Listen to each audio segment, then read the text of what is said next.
drunk at the hilly. I can't PD and I can't find my willy. I'm just here for a little attention. Yeah, I got severe hypertension. So why you trying to get to know a higgy better? Can't and whores, Bella's mom and Schmarietta. I don't know, I'll give it a go. ATF's big show, I ain't no hoe. I don't need a new man with a double D rack. Never mind, higgy, your game is whack. You're the whacker to my weed. Your game is whack. I'm not trying to hear that, see? I'm not one of the girls trying to get locked down. Prince Higgy, baby, Jameson Crown. I get down with the hilly low comp ticket. 16 whiskeys is how I kick it. And you get excited for a midnight snack. I already told you, your game is whack.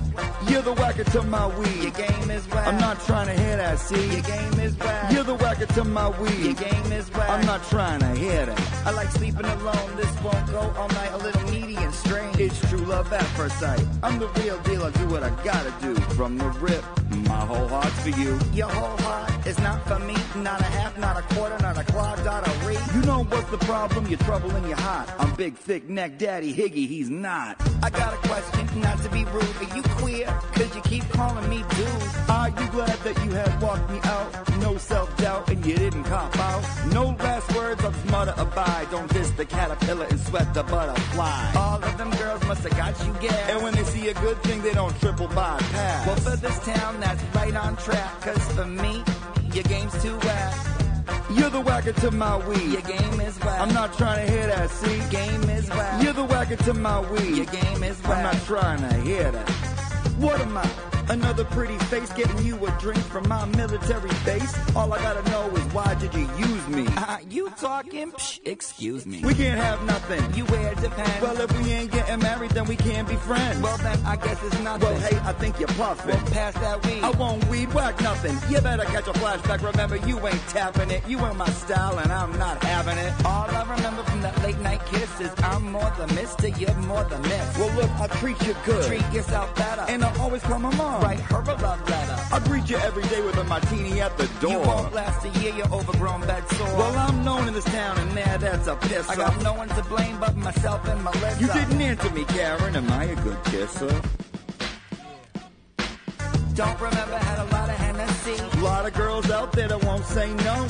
The ones you take to your crib with Berkey. Boom, now all my feelings is getting fatter. All I want to do is drink booze and eat food. Tell you nice shit like chillax, dude. So when there's nothing in the fridge but a natty, just call Big Face Higgy. My name's Aidan Kearney, also known as Turtleboy. He is a senior editor for Turtleboy Daily News. I'm a big fan. We've broken hundreds of stories that the mainstream media won't touch. Some blogger in Massachusetts who's getting to the bottom of this better than anybody. Why is it Turtleboy that is covering such important issues? Where is the rest of the media?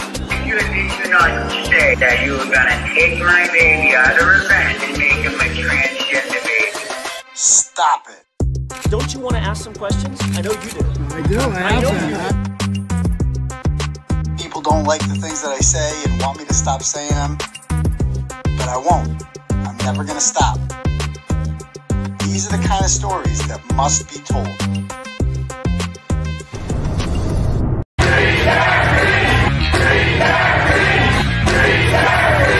And I will not be intimidated. I will not be silenced. And we will continue on our journey for justice for John O'Keefe and for Karen Reed. Tick, tick, boom. Noise. Go, baby, we bringing out toys. Boys, chop up the singing, should be on the voice. Bang, bang, we gon' ride out. Gang, gang, we don't die out. Want it like this, ain't no timeouts. Tell me who really gon' find out.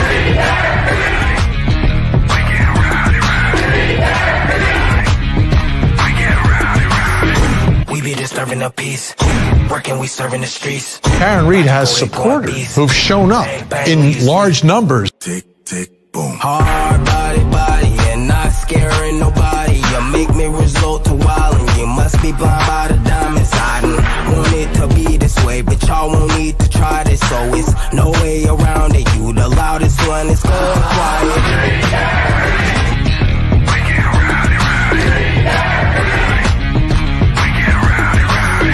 We be disturbing the peace, working, we serving the streets. About to go ahead, going beast. Bang, bang, leave you sleep. This is the first time I think I've ever seen this. An outpouring of support for someone accused of murdering a Boston police officer. Unbelievable situation. Never seen anything like it. Tick, tick, boom. You can't stop me, so who gon' stop me? You can't stop me, so who gon' stop me? You can't stop me, so who gon' stop me? You can't stop me, so who gon' stop me? We be disturbing the peace. Working, we serving the streets. About to go ahead, going beast. Bang, bang, leave you sleep.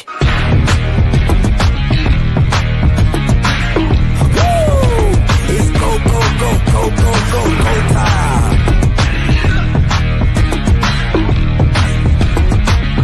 Tick, tick, boom. Boom. What's up, turtle people? How's everyone out there doing tonight? Good? Good? Excellent. Welcome to the live show, ladies and gentlemen. Happy Tuesday night.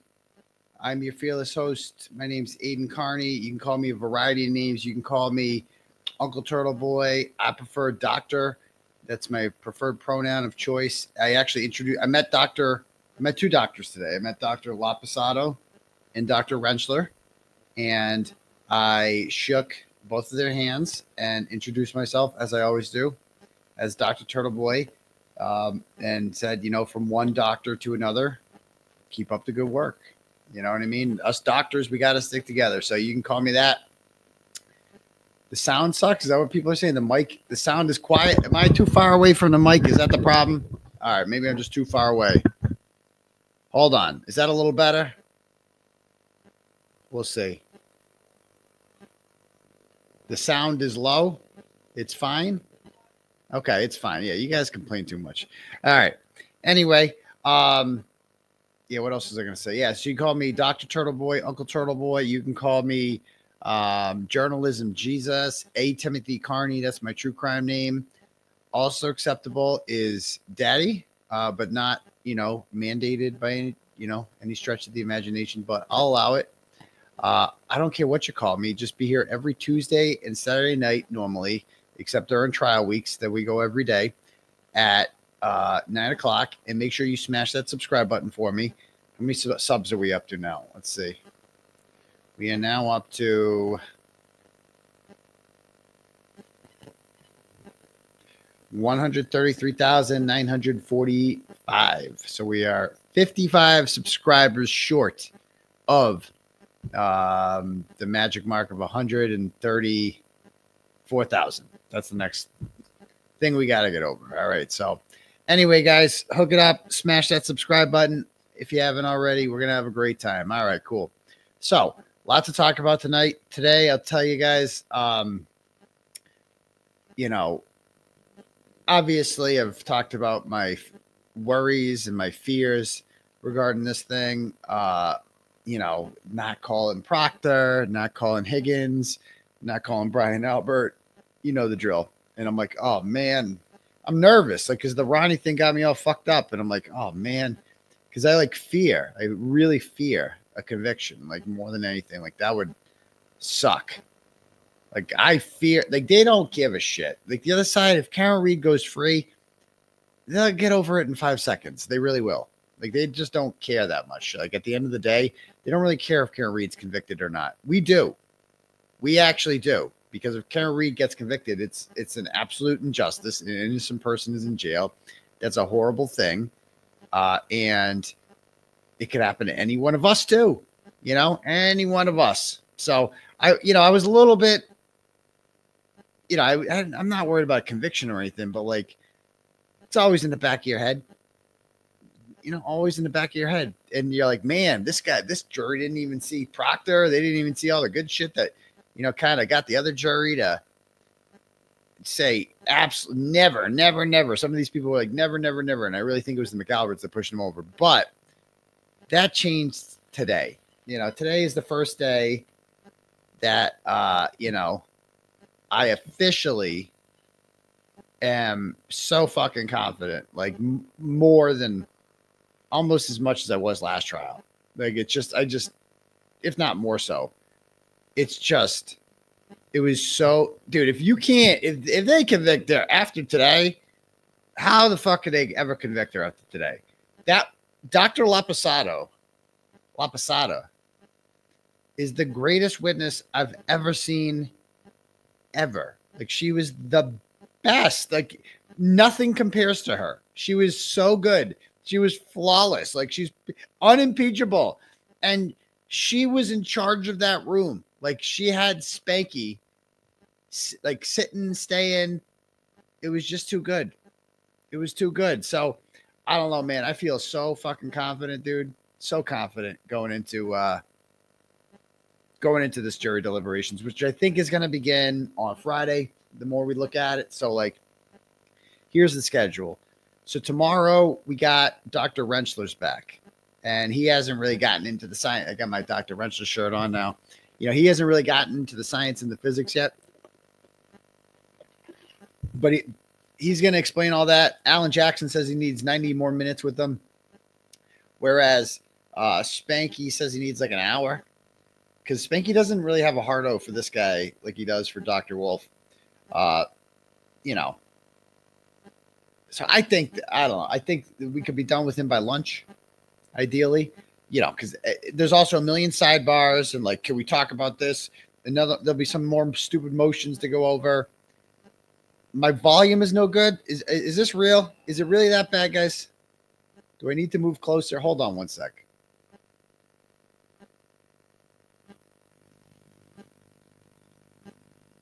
Testing, 1, 2, 3. Testing.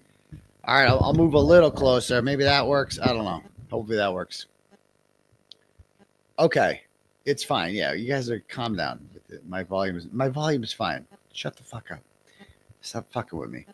Anyway, yeah. So then they'll have lunch break, and then the Commonwealth gets to do their round 2. They get to rebut the rebuttal, and I don't know how long they're gonna have Judd the Chud go. And I think that Terry Coon has to go to talk about dog DNA, you know, and if that's their only flex, is that, like, Terry Coon got a swab in the mail from Michael Proctor and there was no dog DNA on it. That's their only flex. Good luck. Good luck. They're done, you know? So after Laposata, we're going to talk about all the reasons she's awesome tonight.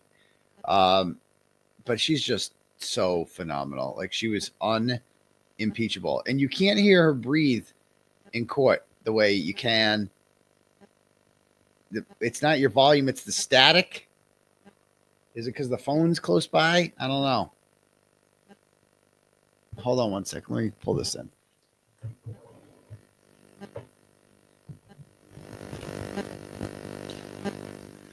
All right. Is that any different? Is that a little bit louder? Let's see. I don't know. I got to listen to it, see what it sounds like. Hold on. Give me one sec. Sometimes I just need to listen to it.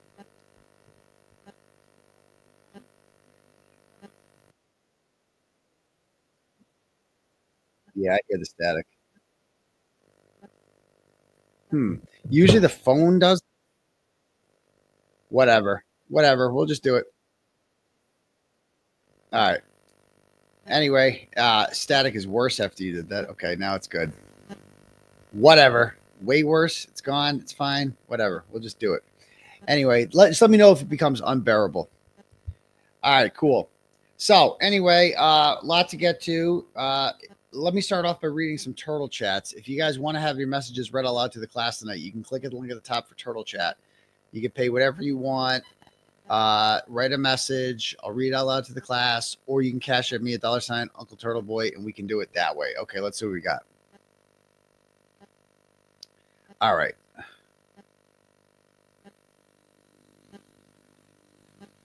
Today is June 10th, right? All right. I think it's June 10th, right? Yeah. All right.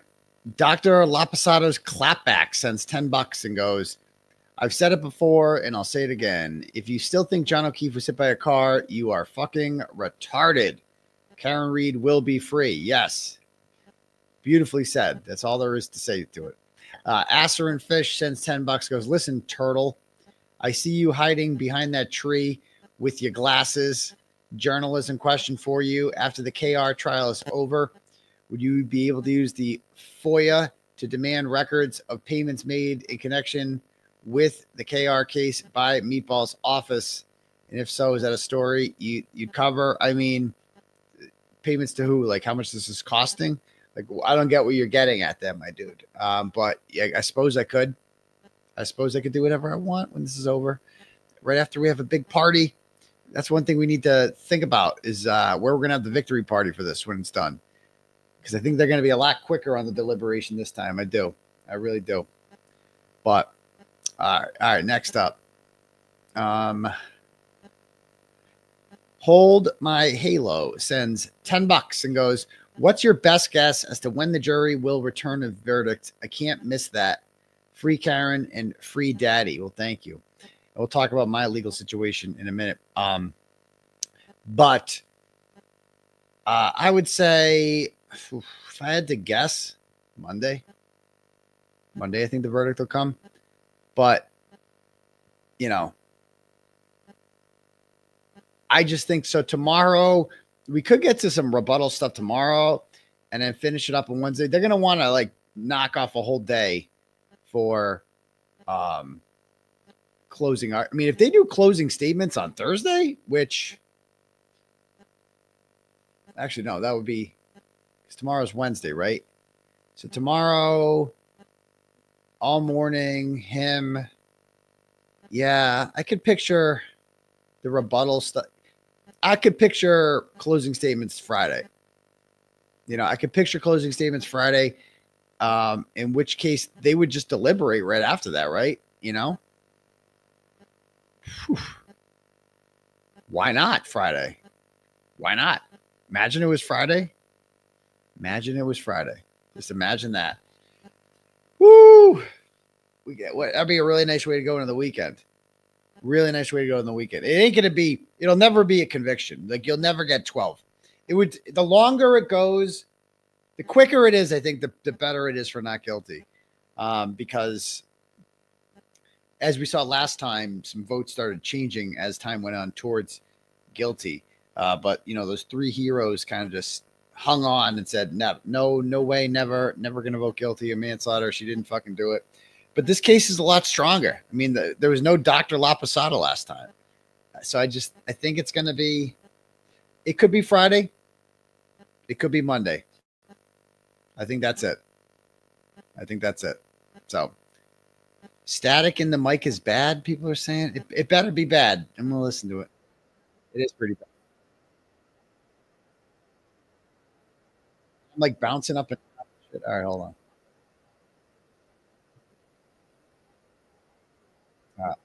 Change my mic. I'm not going to use this mic if it's this much of an issue.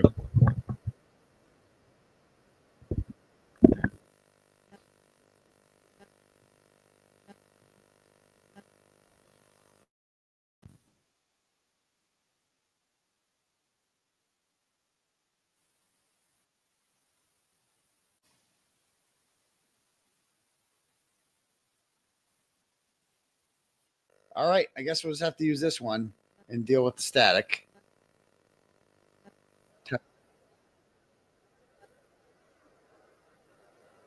Whatever. All right, cool. Voice clear, slight background noise. You'll get over it. You'll be. All right, cool. Next one. Let's see. Hank's Tofu Brain Abbott sends $10 and goes, I'm convinced the garage has big significance, especially rewatching Jen's fake surprised voice when AJ asked her about that side door.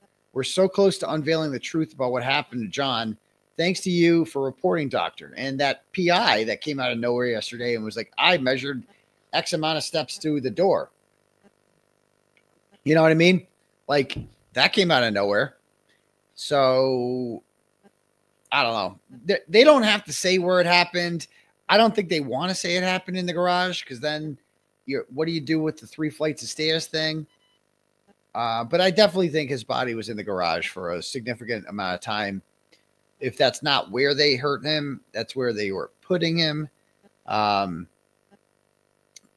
just think that And there was something today in that back and forth with Laposata where they insinuated that there were pictures. And like, I think she's seen pictures from the garage. She has definitely seen pictures from inside the house. They did not want him to be able to talk about that. They would not want her to be able to talk about what was in there. Now, you may have seen a comment I made on my Twitter account, and people think I'm playing around, where I'm like, well, what if I had pictures from inside the garage? What if I had, because remember, Laposata said today that it hit some sort of like ridged surface, right? And like something like, you know what I mean? Like a step or something is a ridge, right? And what if I told you that inside the garage, there is something in there that perfectly aligns. I'd never noticed that scar on John's head. It has a pattern on it. There's like a pattern, like it's tattooed into his head, right? And what if there was something in the garage that matched that pattern? What if there was? And what if there was blood in there still? What if there was, you know, maybe again, I don't know. I don't know anything about that. I don't know anything about that. Maybe they'll go, maybe when this is over, maybe they'll suddenly emerge. I don't know. I don't know anything about that though. Just like I didn't know anything about the 911 tape.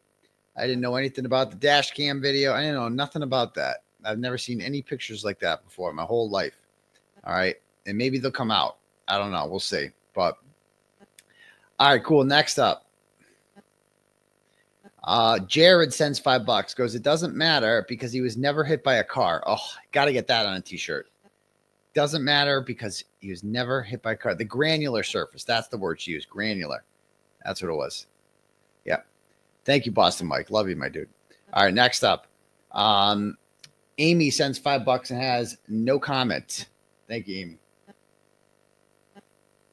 Hold on.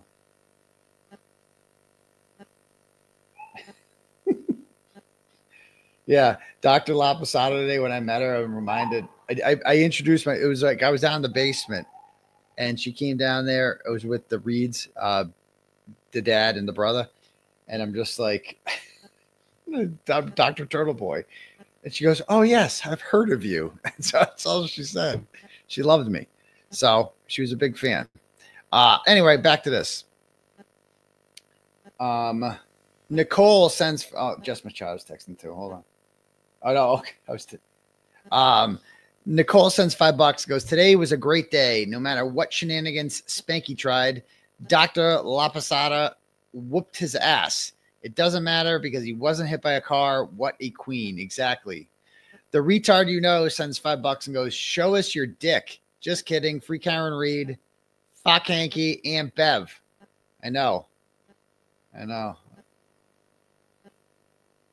Next up, Nicole sends $5 and goes, I love how Dr. L came in sweet and quiet with breathing issues, but turned out to be the best little firecracker. We're at the finish line. Free Karen Reed. She came out of nowhere. How like awesome she was. Like I did not see that one coming. She was awesome. All right, let me refresh this. Okay. Gina sends $10, goes, Dr. Laposata was the best witness in the whole trial. She absolutely closed the case today. Over. I'm with you on that one. Mary sends $5 and says they all got put in their place today. Yes, they did. Christine sends $5, goes, hey, doctor, can you send a shout out to my favorite sister-in-law, Lorraine? She got me into you and the Karen retrial, and life has never been the same. Also, a shout out to my Sadie, who passed to the Rainbow Bridge today. Oh, R.I.P. Sadie. But glad your sister-in-law, Lorraine, she sounds like good people, got you involved in this. Glad to hear. Next up, Kelly sends $10 and goes, good luck tomorrow. Just listen to Jess Machado talk about your case. Not worried about you at all. Thanks for all you do. Okay, thank you, Kelly. Jennifer sends $10, goes, listen, Turtle, please tell me the defense will make the court show the bingo balls. Anyway, I know they need to. They need to, for sure. Mary sends $5 and says they all got put in their place today. Precisely. And I'll talk about my case in a minute. Not in depth or anything. Just want to give you details about tomorrow. $10 from Jim says, I keep thinking about how many innocent people have been screwed over in this state by corrupt judges, cops, and district attorneys. Probably a lot. Probably a lot, simply because, you know, like it just came so easy to them. It just came so easy to them, you know? All right, next up.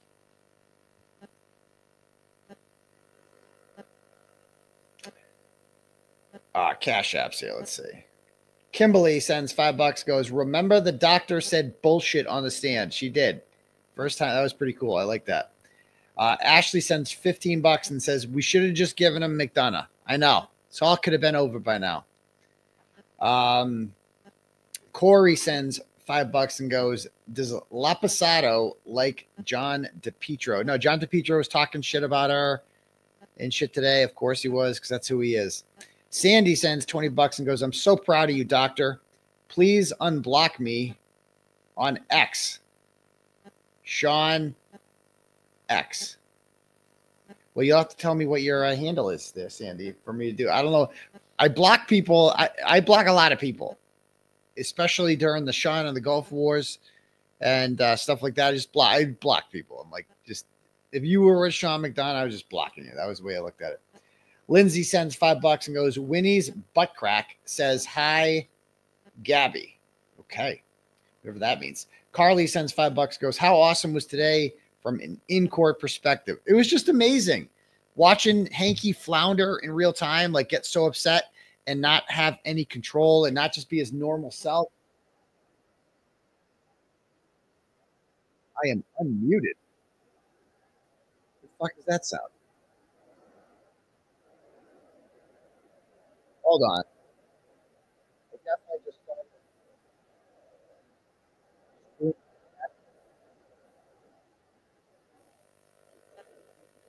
hold on one sec. Okay. All right, get out of that. All right. Anyway, back to this. Was I reading turtle chats, cash apps? Yeah. How awesome was today from in court? It was awesome. I mean, it was great being there. It was great watching Hanky flounder. I loved it. That's all I got to say about that. Thanks. Okay.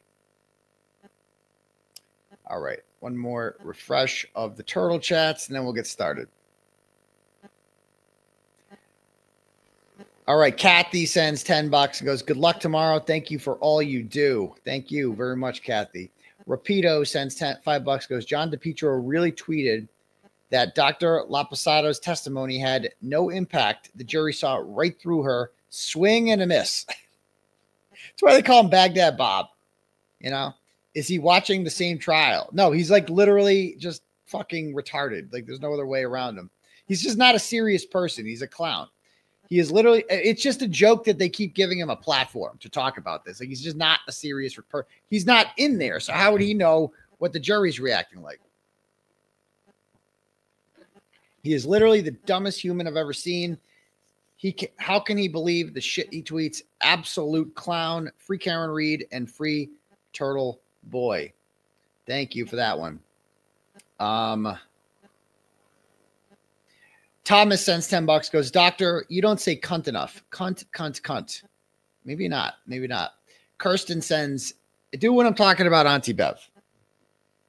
Then I say it a lot. Kirsten sends $10, goes, to me, you are a journalist, pathologist. You play a critical role in dissecting real stories by researching, using facts and receipts. Your prognosis is crucial in guiding us turtle writers to the truth. We love you. Keep being you. We appreciate you. Excellent. Tina sends $25 and goes, did I miss any comments about the imprinted J pattern? If not, why haven't the defense brought it up? Imprinted J pattern? I don't know what you're talking about. Don't know what you're talking about. So thank you very much for that. All right, cool.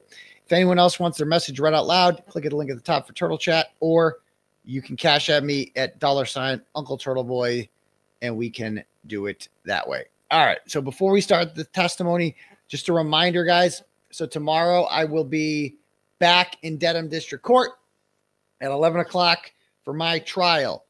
I am on trial for violating a restraining order allegedly against the fake victim. Her given name is 𝗫𝗏𝗃𝗍𝗃. That's what her name is on the docket, but everybody just calls her a fake victim because that's what she is.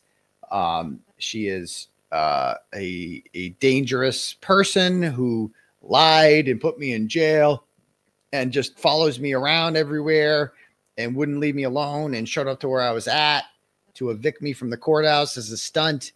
And I left, and then I went to where the cop told me to go. And then court was over 5 minutes later, and I didn't see her when she left, and she didn't see me.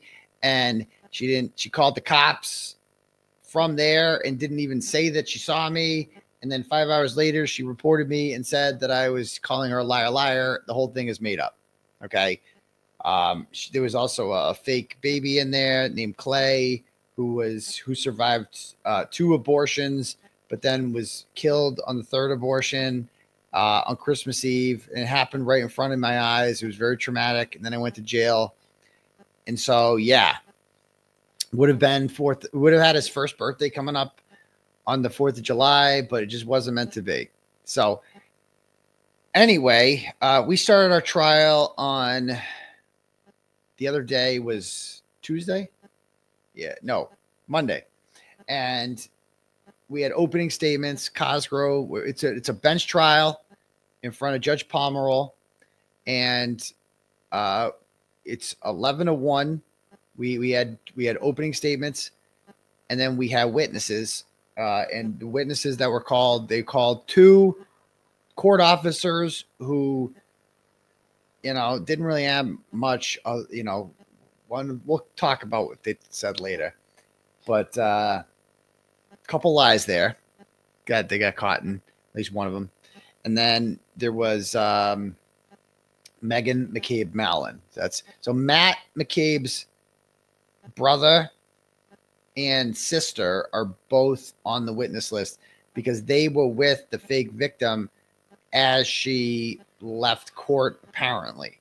I didn't know that. I didn't see them. I saw, like, from a distance where I was standing, I saw Jennifer McCabe is, like, very recognizable, but I didn't even want to go near Jennifer McCabe because even, like, she's got charges on me too. And you know what I mean? It's just like, I didn't know where else to go. I was on the fucking lawn. Nothing happened. All right. And so they are testifying now, and they both hate me because they're McAlberts. And so she played her video, and they like stopped it when I'm across the street. They don't see me at all. Right. But they went back and watched the video, and you see, like, is that him in the corner? Like they're doing that whole thing. Anyway, so we have to cross-examine her tomorrow, and then we have Colin McCabe, and then we have some guy from the town of Dedham is going to come up. He's got like an overlay map that shows where 100 yards is. So he's going to testify to that. And then the fake victim goes, and that's going to be the best part. So she's going to testify, and I don't know where you can watch. I'm trying to get Law and Crime to come do it. Let's see. Oh, you can bet on Karen Reed's guilt or innocence, guys. Like, Karen Reed guilty in officer's death, 24% chance. Wow. On Polymarket, that seems high. But let me see if we can watch it. We got to get a camera in there. I'm working with Tim O'Connor. He can't from Canton TV to get a camera in there. My camera guy, let's see. My camera guy from my documentary crew. So they're doing a doc on me, and they were down there filming the other day for it, and they filmed the whole hearing, the whole day of trial. But that footage is being saved for the documentary. I want some shit that we can use now. I want some footage now, and especially this because she's going, and then our defense will go, and we have Paul O'Keefe as a witness. And we have like 5 or 6 people who were there that day with me who are all testifying. And then I'm going to go, and we have 3 cops testifying for me, including Officer Crump, who directed me to stand across the street and wait over there for now. We have like, who else? We have Kozak, who took the report in the parking lot with the fake victim. And then we have another officer who's going to testify that he reviewed the videos, and I did not, the fake victim, she didn't see me and I didn't see her. So it's, I mean, it's just ridiculous that this is even a thing. Hold on. Tim's texting me again. Tim from KNTV. Rich from Law and Crime can stream it. He'll be there at 9:30 to 10. Okay, great. Trial starts at 11. I'm paying him $500 to do it. It's worth it. It's worth it. I'll make that in the AdSense alone, you know.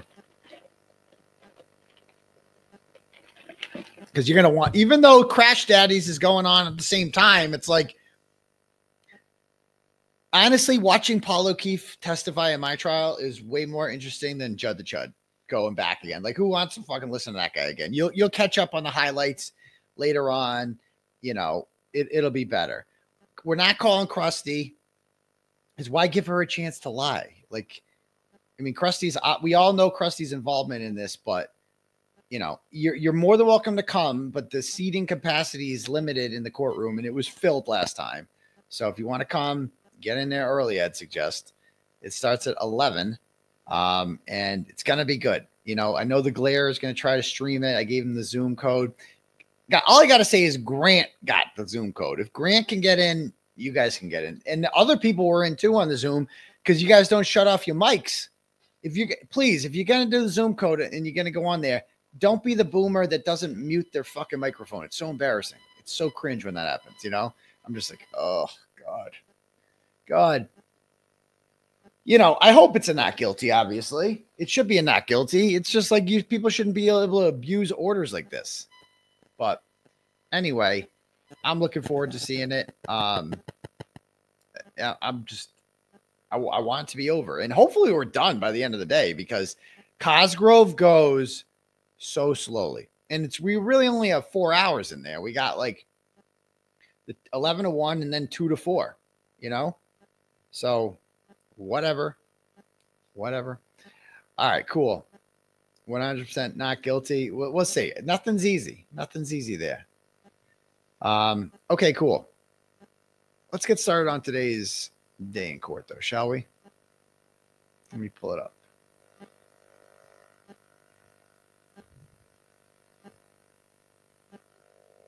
He can record it and you can show it later. I don't know that he can stream it. I will ask him. Yeah, I'd do it just for the tape. But either way, if you guys want to stream it, I think I gave Will the code. Again, get in there. Get on it early. It's fun. It's going to be good. If not, I'm sure Jess Machado will be in there live tweeting. It'll be good. All right, let's pull this up. Law and crime. Nope.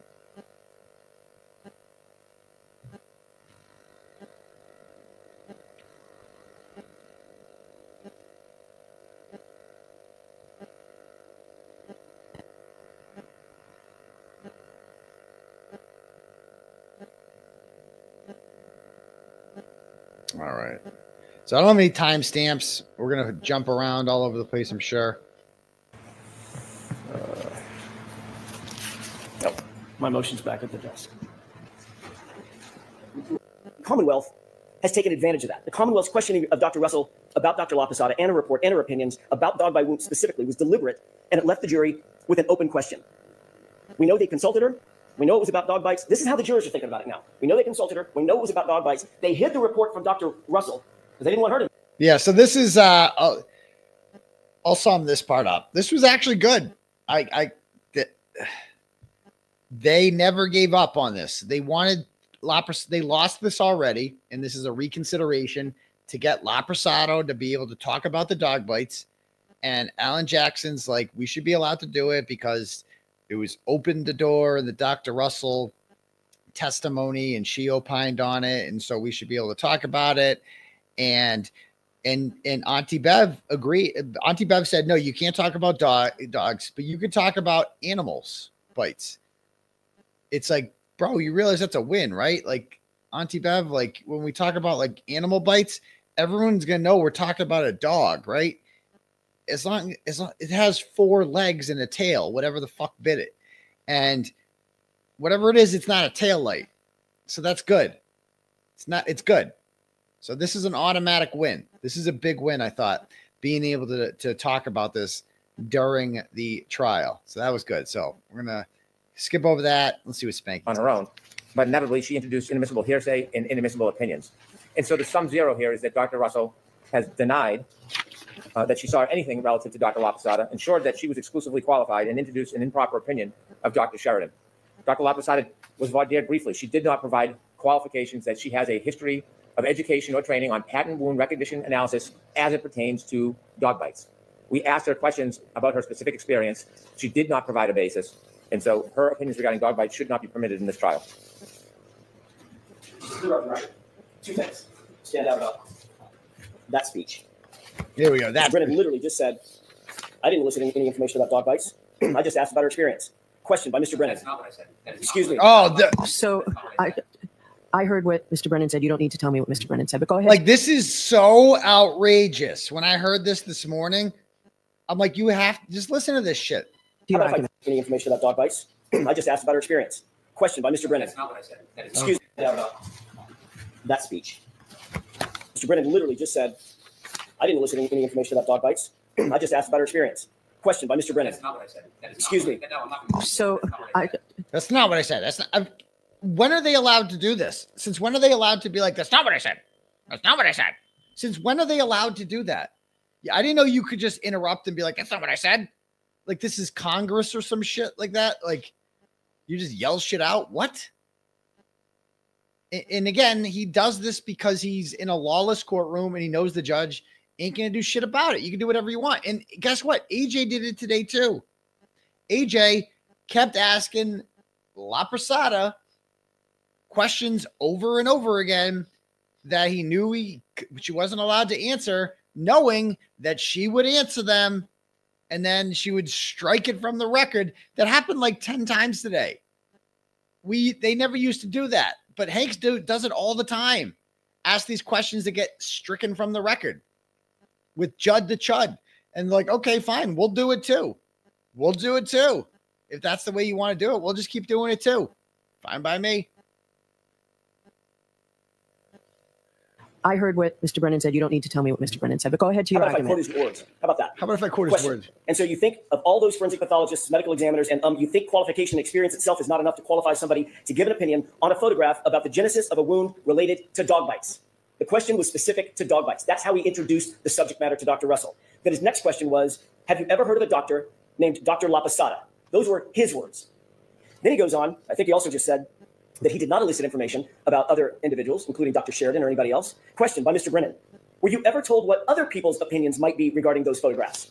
That's the question that she was answering when she said, quote, I'm aware that there was a Dr. Sheridan involved in a previous proceeding, and he believed that those were consistent with dog bites. That was in relation or in response to Mr. Brennan's specific question. She didn't just elicit that. She didn't volunteer it.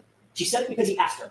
And that was all by design. The entire thing has been by design. He elicited the information suggesting that Dr. Loposata was being hidden from Dr. Russell because her opinion would harm the defense. He left that with her on purpose, then turned around and 3 days later said, and by the way, the defense should be disallowed from using Dr. Loposata to talk about the very dog bite wounds that I asked Dr. Russell about. That cannot stand in this court.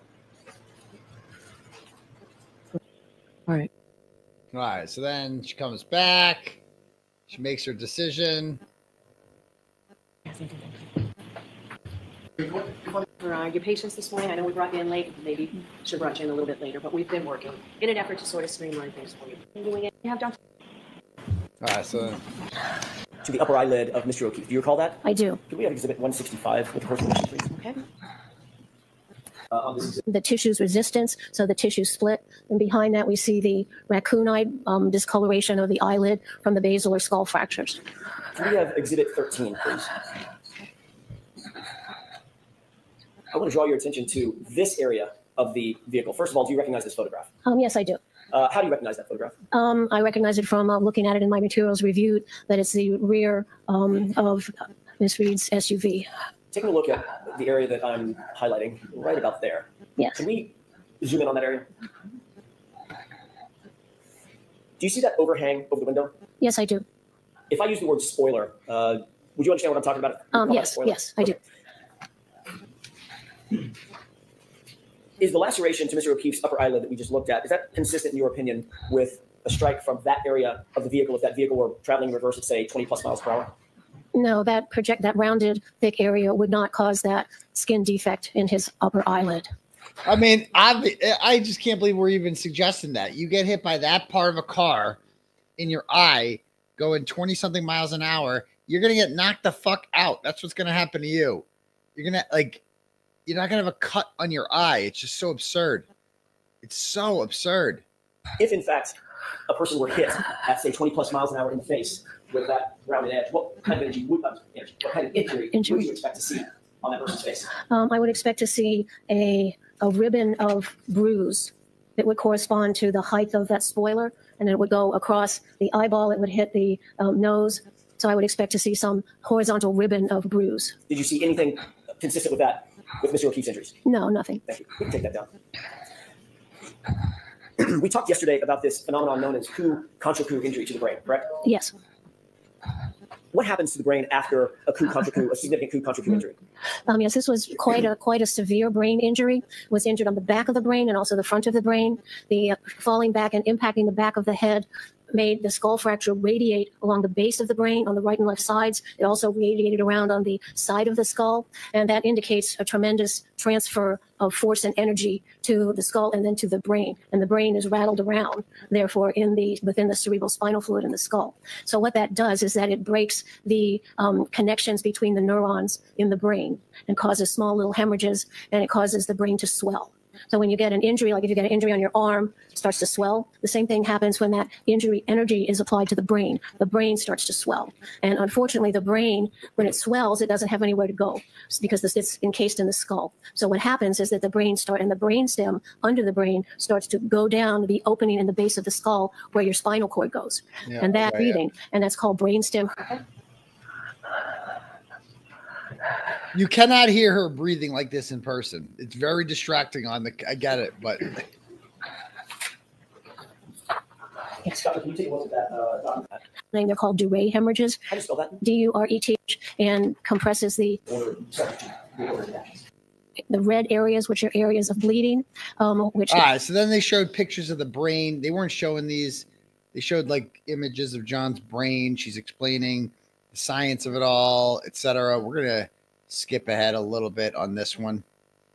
Is the sign of brainstem herniation. Wound pattern recognition pretty extensively during the course of your giving your qualifications. What is a patterned injury? A patterned injury is very basic to the training in forensic pathology and medicine because it helps us understand some change on the body, some pattern injury that corresponds to the object that made it. Because I can say, oh, this looks like it's a wound is going from bottom to top.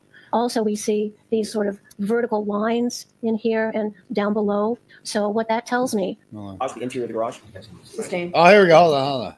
Things also it wasn't smooth. It had some little grainy. Laceration or the abrasion versus the defect above and below that laceration. Yeah. So what this injury tells me, what I would tell the investigators is that Mr. O'Keefe went back onto some object that had some sort of ridge to it to make that horizontal tear in the skin, but that ridge also it wasn't smooth. It had some little grainy,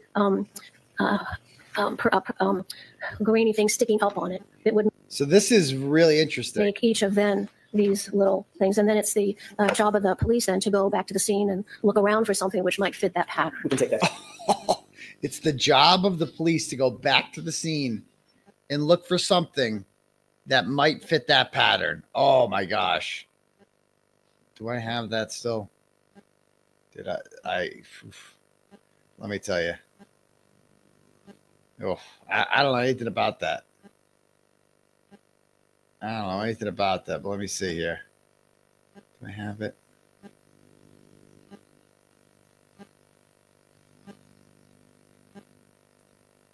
Hold on. Do I have it? Hang on one sec.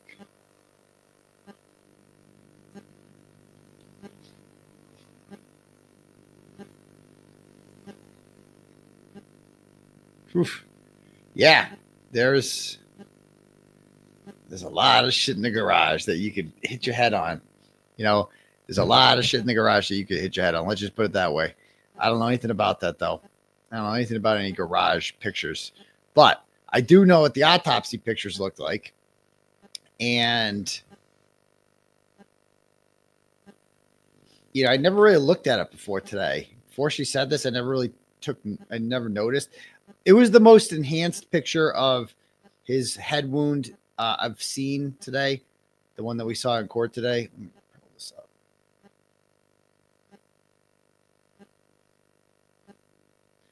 And it was much more enhanced the way they had it on here. But when you see the actual cut, there's a pattern on the cut, right? That looks like is an imprint of something on it. Like you can see, and you could probably match it up. It's granular, she called it. The definition of granular is like a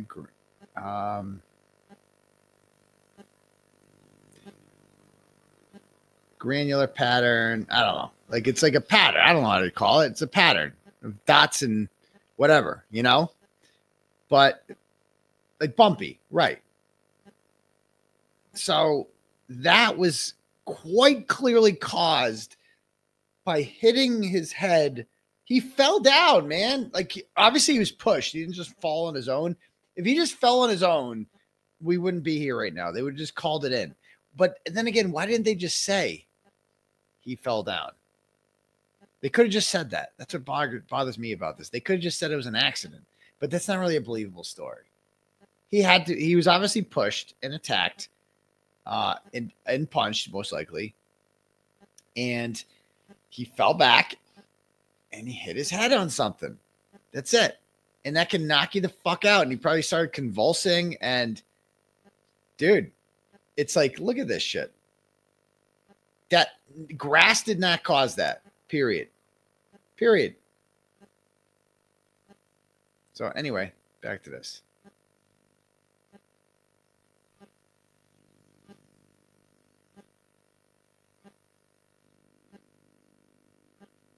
Down. Did you, in furtherance of your investigation, coming to your opinions and conclusions, look at the area of 34 Fairview? The outside, yes. Meaning photographs? Yes. Did you also see photographs of any significance to you related to the garage, the interior of the garage? Sustained. The garage. Disregard that. What part of the area did you see? What part of the location did you see? I saw all the scene photographs taken by the police, which showed the front yard in the area where Mr. O'Keefe was found. I also saw some photographs of the inside of the house and the inside of Objection. I'm going to stop you there, Dr. Loposata jurors. I'm striking anything after what the pictures from outside, Mr. Jackson. Move on. Let's stay with the outside of the home. Did you see the front lawn area? Yes, I did. How did you? What did you note about the front lawn area?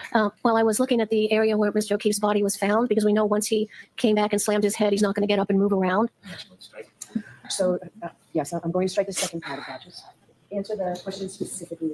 Okay, I'll try, Your Honor. Thank you. Why were you interested in the outside area where his body was found? Because then I could identify an object possibly there that would have caused the injury on the back of his head. Did you see any such object in any of the photos that you reviewed? No, there was nothing. There was a flat grass surface. Would the flat grass, let's assume that the grass was very cold and very hard. The dirt was very cold and very hard. Would falling backward onto that dirt, hard or not, would that cause the pattern injury that you see, that we just saw in Exhibit 160? No. Why do you say that? Because if you fall back on a flat surface, you get many times the tear you get in the scalp can be more like a star, because you've just hit one part and then the tears go in kind of a star pattern. And also because you would not have those discrete vertical scraping of the skin. You would tend to, if you fell back on grass, you would tend to see, you might see grass in the wound, or you would tend to see an irregular kind of crisscross pattern of the flattened grass. And that's not what we have here on Mr. O'Keefe. Bingo. I love how definitive she is. She's just like, no, he didn't hit the grass. Like, obviously the grass isn't going to do that to you. What about the hard ground, the hard as a rock ground? Do you have any training or experience in diagnosing hypothermia in individuals? Oh, yes. Oh, yes. Have you conducted autopsies of individuals who suffered from or died from hypothermia? Yes, many. How many? Very confident. 100 or more, and then I've supervised my assistants who've also diagnosed the same death from decrease in body temperature. Have you ever engaged in any death investigation, aside from the actual autopsies, death investigations in which the cause of death was deemed to be hypothermia? Yes. How many times would you say you've undertaken that type of investigation? At least 100. Have you ever reviewed any peer-reviewed medical literature associated with or discussing hypothermia and something known as 𝗕𝗂𝗄𝗎 spots? Yes, that's in the medical literature and all forensic textbooks. Did you review the medical examiner's file, Dr. 𝗄𝗿𝗄𝗆's file, as it related to, well, in connection with this case, you reviewed the entire file, correct? I did. Did you conduct a differential diagnosis as it relates to the potential for hypothermia? Yes, I did. Describe, before we get into your findings or your conclusions and opinions, what is inferential thinking? Inferential thinking is another name for making a differential diagnosis. In other words, seeing a finding and then saying, how many ways can I get that finding? And then go and investigate each one of those ways and either rule them in or rule them out as being responsible to causing that finding. Did you note whether or not the medical examiner, Dr. 𝗵𝗿𝗄𝗆, mentioned hypothermia as a potential cause of death in this case? She did put that on the death certificate. Along with something else? Along with the blunt force head injury. Do you agree with or concur with the blunt force head injury? Yes, yes, Mr. O'Keefe died from the blunt force head injury. Do you concur with the diagnosis of hypothermia? No, the body did not have a hypothermia. Did not. What led you to that? How do you know? How do you know? Well, when you have we know that normal body temperature is around 98, and we know that then at the hospital that Mr. O'Keefe's rectal temperature was around 80. So we know that his temperature went down. So there are two ways the body temperature can get down. It can get down while you're alive, or a dead body also cools when it's in a cold environment. So those are the two things you have to look at. Oh, cools. Interesting. Let me take a look. I'm sorry, Yes. Do you recognize what's depicted in that photograph? Yes, I do. What is that? This is a photograph I took from our forensic medical literature, and it shows the lining of the stomach. So the stomach is opened up, and we look at the lining of the stomach, and it shows a characteristic pattern of small ulcerations throughout the stomach, which are called medically 𝗕𝗂𝗄𝗆 ulcers, and that allows a forensic pathologist to diagnose death from being exposed to a cold environment or death due to hypothermia. And they're caused by, as the body gets colder and colder when it's alive, the small blood vessels in the lining of the stomach, they start to break, and then they're in the acidic environment of the stomach, and you get tiny little ulcers, which then look like small dots. And that is how at postmortem examination or autopsy is one of the findings I look for to see if a person died from hypothermia. Doctor, what is gastric mucosa as it relates to stomach lining? The gastric mucosa, when you open up the stomach and you look at the inside, the first cells lining that inside is called the mucosa. Is that what we're looking at in this photograph or no? Yes, we're looking at the mucosa with ulcerations, which are little craters that form in it due to hypothermia. Is that exemplar of what 𝗕𝗂𝗄𝗆 spots looks like as it relates to hypothermia from a book that is, or literature that is peer-reviewed? Oh, yes. Is it widely accepted in the medical field? Yes, it is. And is it referenced by forensic pathologists and used in teaching? Yes. Your Honor, I'll move for the admission of that photograph. Okay. 26. This photograph from our forensic medical literature, and this was from a person who died. So I don't know why they're not showing, the cameraman doesn't show this shit. It's like, it's really interesting stuff in the courtroom. They're showing like a stomach and how she knows if somebody has hypothermia or not. Due to exposure to a cold environment. And this is the stomach has been opened, and we're looking at the inside of the stomach. And the normal appearance is kind of pinky white. That's how it should look like. And what's abnormal here is all these black dots, which are the 𝗕𝗂𝗄𝗆's ulcers, which are diagnostic of death due to exposure to the cold. So these areas are little tiny craters, and they fill up with blood. And we see that in over 90% of the cases of people who die from exposure to the cold. Doctor, did you also look at Mr. O'Keefe's stomach lining? Yes, I did. If we could have, with court's permission, Exhibit 164. What is that? Normal pattern of the inside of the stomach is kind of ridged. That's called 𝗠𝗏𝗏. That's the normal folds inside the stomach. But there's no ulcerations here. So the diagnosis of death due to hypothermia is not appropriate in his case. Did you see, or do you see, any classic 𝗕𝗂𝗄𝗆 spots in Mr. O'Keefe's stomach lining or gastric mucosa? No, no. Do you observe any ulcers specific to Mr. O'Keefe's stomach lining? No, there are no ulcers. It's a normal appearance of what we would call a gross specimen. When you open the stomach at autopsy, you can see some redness of the normal lining of the stomach. Did you, let me ask this first. Do you have an opinion as to a reasonable degree of scientific certainty based on the totality of your review and examination of the autopsy and its associated file, an opinion as to whether or not Mr. O'Keefe died of hypothermia or complications related to hypothermia? I do have an opinion. And what is that? He did not die of hypothermia. He did not die of hypothermia? Yes. Taking a look at the darker red areas. I just love how direct she is. I just love it. Every single question she had an answer for immediately. She didn't need time to think about it. She didn't need time to ponder about what her answer was going to be. Nothing. Explain herself. And when she's even better when she's on cross-examination she's even better then. But she was great today. It was just awesome. I mean, when she just said matter of fact that he did not have hypothermia, it's like, wow. Dude, if he didn't have hypothermia, that means he wasn't out there for that long, which definitely wasn't out there from 12:30. He might not have been put out there till 5 o'clock. That 507 phone call to Jennifer McCabe, from Jennifer McCabe to her sister, that was answered. I bet you that's going to come up in closing. Stomach lining of Mr. O'Keefe on the photograph to the right. Yes. Exhibit 164. Can you describe what those are? What are those darker areas? Well, here we see a little bit of bleeding. The darker areas are the areas of the lining that are at the bottom of the normal rugae, because the inside surface of the stomach sort of looks like it's covered with little mountains. And so we can get the redness in between what the rugae in the stomach. And there's a little bit of increased redness here, but no ulceration. Do you have an opinion, or were you able to form an opinion as to what the increased redness might be or is associated with? Yes. Did you note anything of significance in the rest of your examination of the file, the autopsy file, the medical examiner's file, that was related to what you see in the photograph 164? Yes. Right, you see it's eyebrow adjustment here. We can take that down. Hold on. This is my lawyer. Yeah. So there we go. Oh, Turtle's in the house. Me and Maddie J hanging out. Forgive me, the defects, the redder marks that you're mentioning on the rugae or in and around the rugae on the gastric mucosa. Did you note that there was a machine that was used for life-saving measures as it related to the 𝗏𝗏 machine? Yes, to cause some damage to the body. Okay, let's talk about that for just a quick second. What is that machine called? It's a mechanical device to administer chest compressions, and the company that makes it is called 𝗏𝗏, or one of the companies, so it's called a 𝗏𝗏 machine, and it can be attached to the body. Your arms go up over a ridge, and there's a plunger, and it goes around your back, and so it just plunges, and it does mechanical resuscitation and chest compression, compressing the chest right over the lower sternum about 2 inches or so, and it's very helpful in a situation where the manual compressions, where the attendants and the ERT people, they get tired continually compressing for a long period of time. So the mechanical device was invented to prevent the EMT fatigue when administered. Yeah. Well, ideally they include the heart, because that's... Yeah, so basically all those things on John's stomach, those wounds, came from the 𝗏𝗏 machine. So mystery solved on that one. What's supposed to be pumping the blood out, but it's also in a circular area that's right below the sternum, which includes the heart. But what is also under there is the esophagus and the interior of the stomach. So this area is... Why is it like this? Why is it not full screen? What's going on there? Hold on.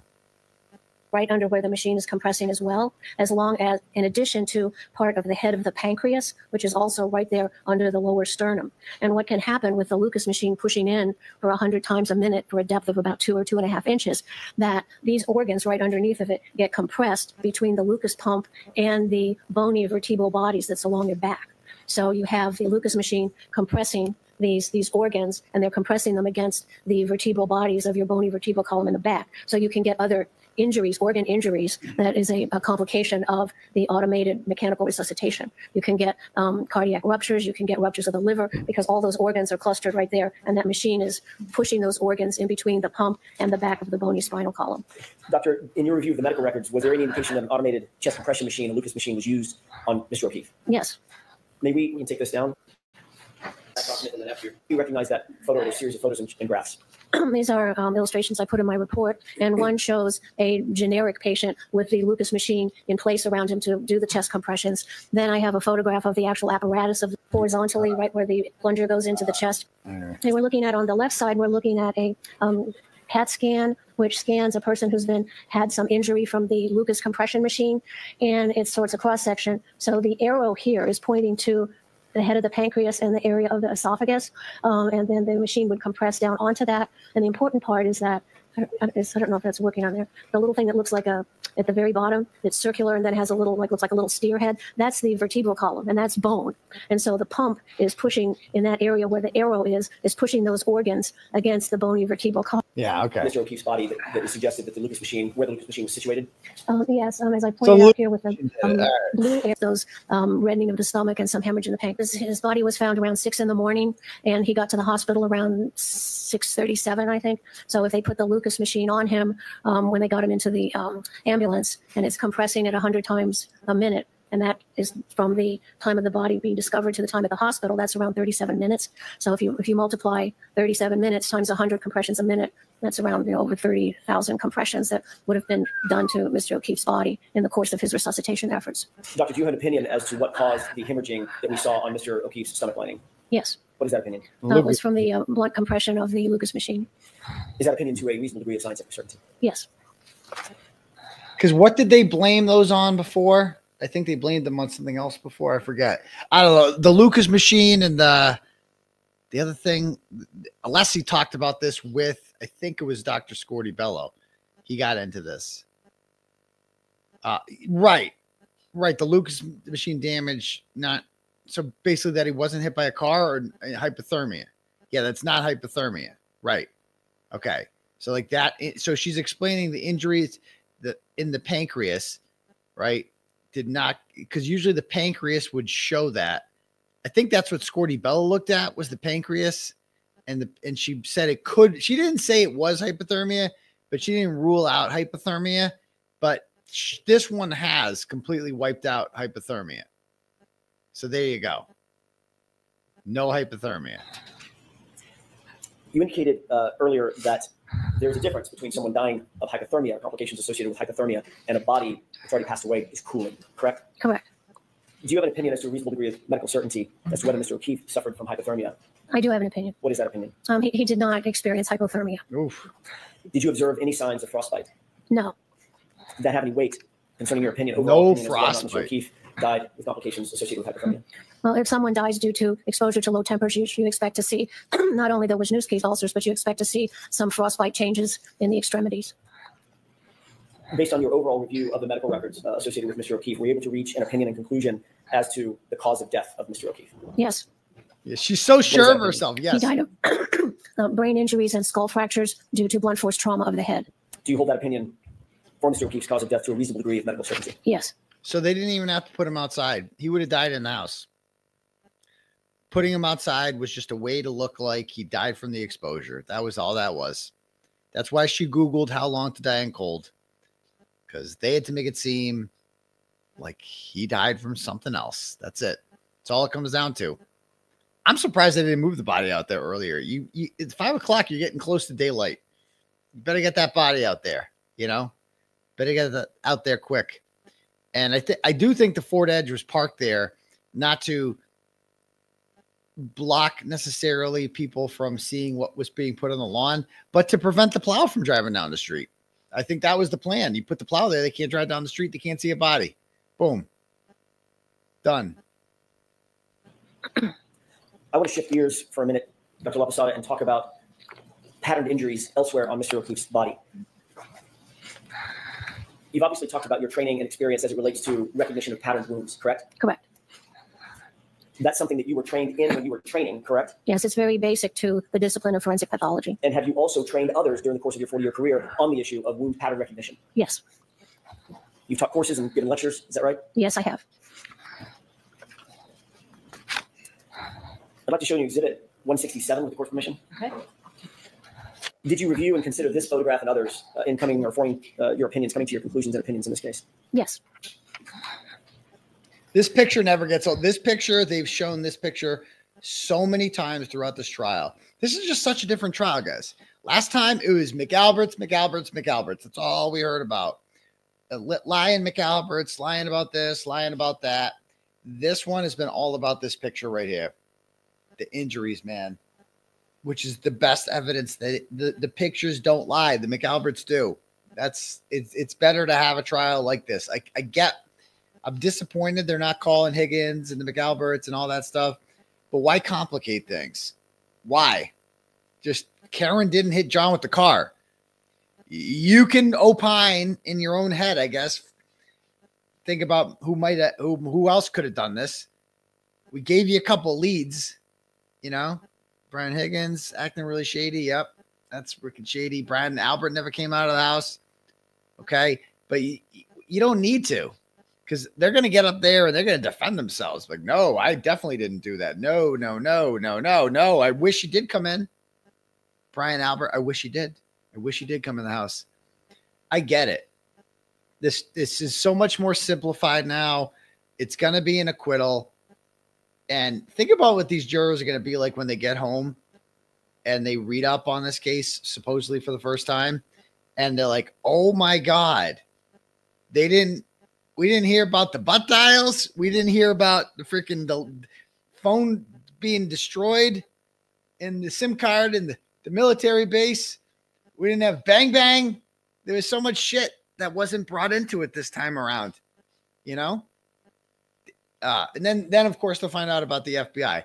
It was different last time they found out about the FBI because the FBI investigation was still allegedly active at that time, and now it's allegedly not active. So doesn't have quite the pizzazz that the last one did, but still. All right, so back to this.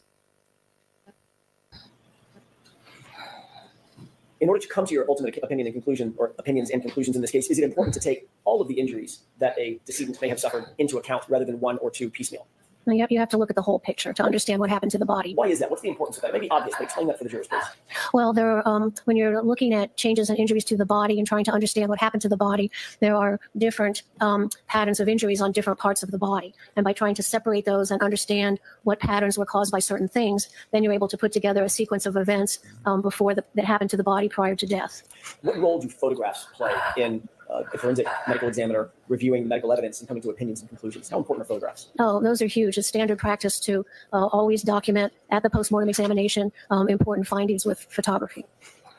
Were the photos in Mr. O'Keefe's case useful in coming to opinions and conclusions concerning his injuries altogether? Yes. What about the injuries to his right arm? Yes, those photographs are very important to understand those injuries. Do you believe that there is a patterned injury on Mr. O'Keefe's right arm? Yes, there is a pattern injury there. Wounds include both claws and teeth, dentin. Claws and teeth, yeah. So bite marks and claw marks might be two different types of patterned wounds that you may see in your evaluation, just in general? Correct, because when an animal approaches the body, there may be damage from the claws and also from the mouth. Do you expect to see punctate wounds as well as linear abrasions? Yes. Do you expect to see certain bite patterns as well? Yes.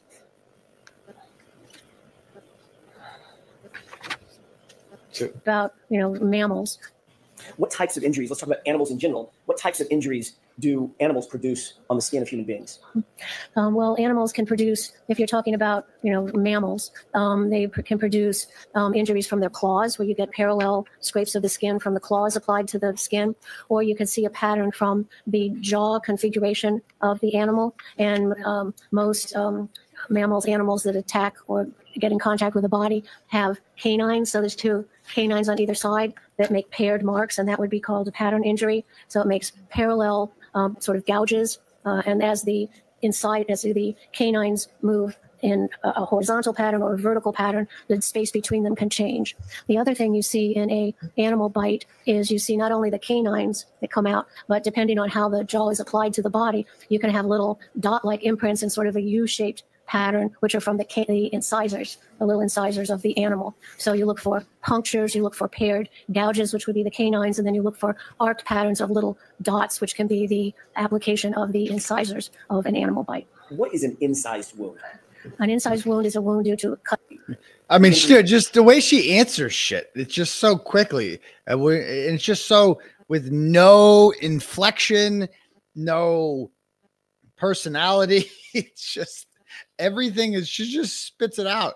She's like ChatGPT, like medical examiner. That's what she is. She just everything, like ask Siri, like that's what you get. This woman's awesome. She's just so good. She's the best witness ever. That you're looking at in Exhibit 167, are these more consistent with incised wounds or the scraping abrasions that you just talked about? Sustained. Were you able to determine from your review of the medical records whether the injuries that you see on Mr. O'Keefe's right arm were pre-mortem or post-mortem? They were, yes, I can determine that. They were inflicted prior to death. Do you have an opinion as to whether or not the wounds that you see, the pattern injury that you see on Mr. O'Keefe's right arm is consistent with an animal bite or claw marks? Yes, it is, very much. Thank you. We can take that down. Now, who's this fat fuck? Who's this fuck? I know that's Mark Grossman. That's the guy that lives on Meadows Ave that called the cops on Karen in September of 2023 when she drove by with the 2020 producers.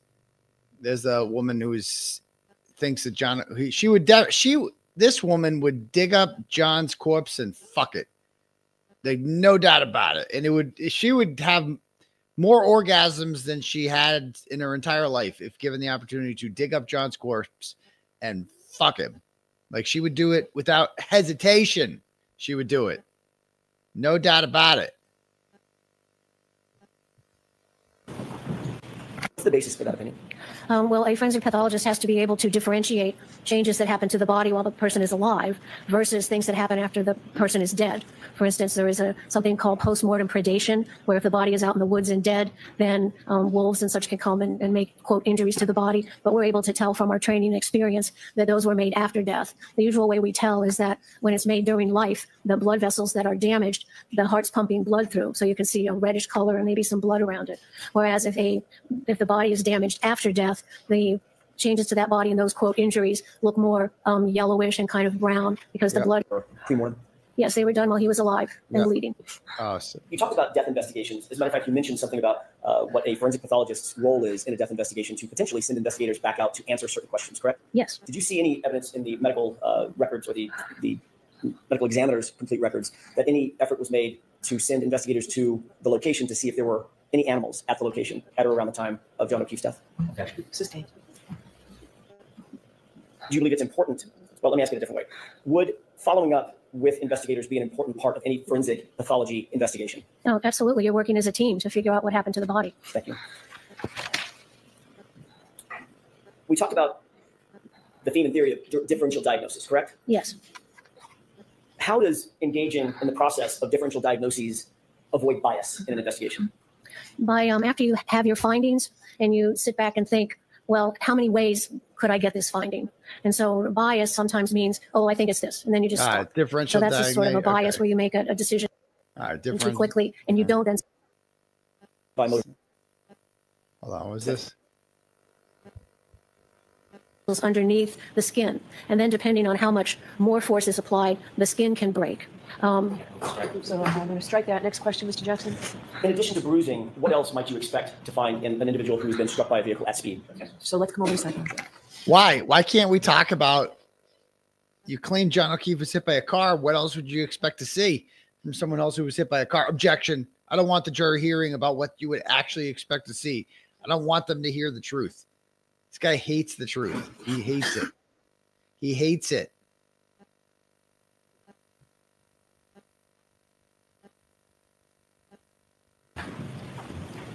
Pick up. As best my memory can serve me. It has been suggested that Mr. O'Keefe's right arm, doctor, was injured by contact with the right rear taillight. Here we go. Here we go. Lexus LX570. Yes. Okay. What do you think of that? I'm allowing that in. I'm allowing that, bitch. As Mr. O'Keefe, it was struck as Mr. O'Keefe was standing and the Lexus backed into him. That was a postulate put forward. I want to find out from you, do you agree with that? Well, that's something to think about. Oh, I'm sorry. Yes, I'm going to strike that question and answer. Let me ask you a different way. Let me ask you a different question.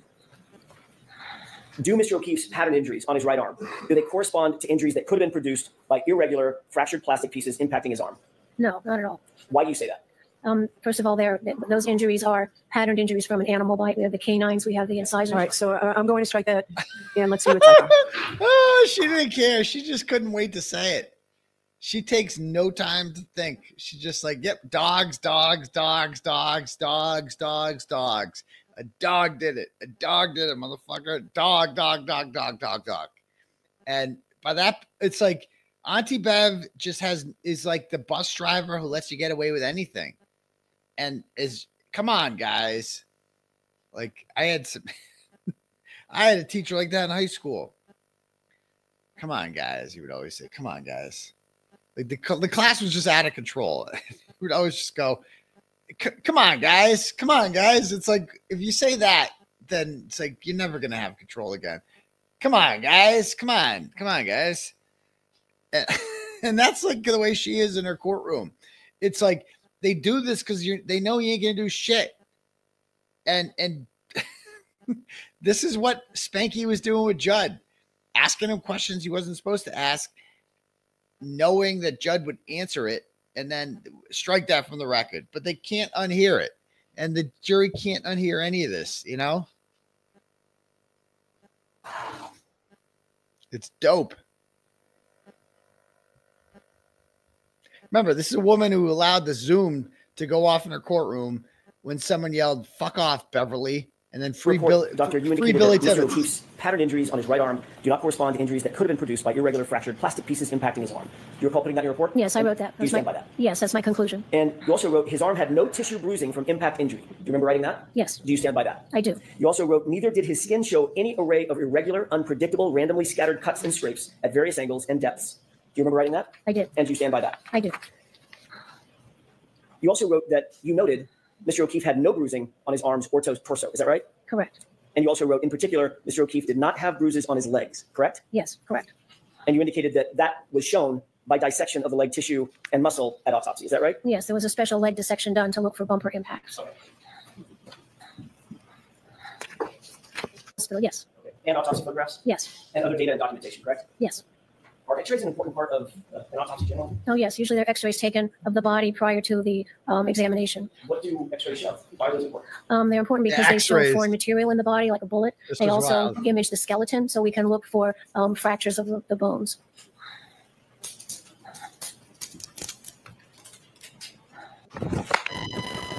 So all of a sudden, I'm like, what are these blueprints? I thought this guy was building a house or something. He's Mike Brady bringing his blueprints out for his architecture, whatever the fuck he's doing. And like, what is the? And then he just busted out an X-ray. And as soon as he brings it over, doesn't show the jury it, shows Hank it. As soon as Hank saw that it was an X-ray, Hank's eyes like sidebar. He's like so mad. It's like the jig was up. He hid these things, as we're going to see. I didn't know there were X-rays. May I approach? Okay. Look at this. Do they show Hank's face? Oh, dude, he was so mad. As soon as he saw what it was, just look at him. Look at him. Approach. Just watch May I him. approach? Okay. Look at him. Ready? Okay, there's Hank. You see him right there. Okay. He's seeing what it is. He just like, okay, it's an X-ray. Approach. Yes. Yes. Yes. I guess I was smiling. See, you see me in the top right there. See, you'll see me in 1 sec. I'm like, yep, that's not good, Spanky. I was trying to that's not good. That's not good for the prosecution. Not good at all. Nope, not good. Oi. Hold on, am I frozen? There's a high squealing. Hold on, I gotta hear this.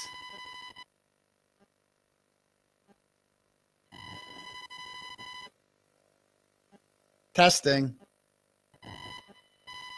It's definitely the phone.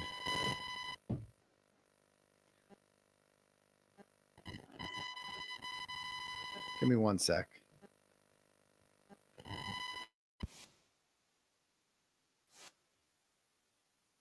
No. This one. Is this distant? Testing 1, 2, 3. Is there an echo? It's a little echo. I mean, there's no squeak. Should I go with this one? You guys like this one?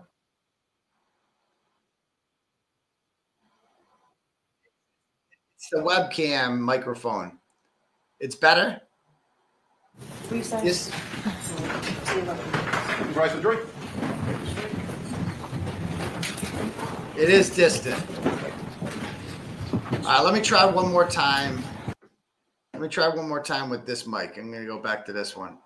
I don't know what's going on. All right. How's this one sound? Let's see. Testing 1, 2, 3. Testing 1, 2, 3.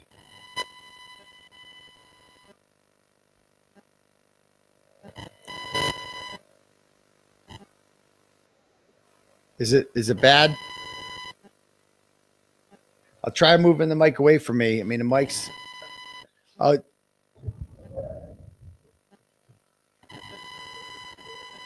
right. I guess I'll just go with this. I don't know what's going on. It sounds like I'm next to a fax machine or something. All right. Whatever. It's like I have a fax coming through. I've got mail. I know. Like I'm signing on to AOL dial-up or some shit. All right. All right. Let's just keep playing some. Hopefully it fixes.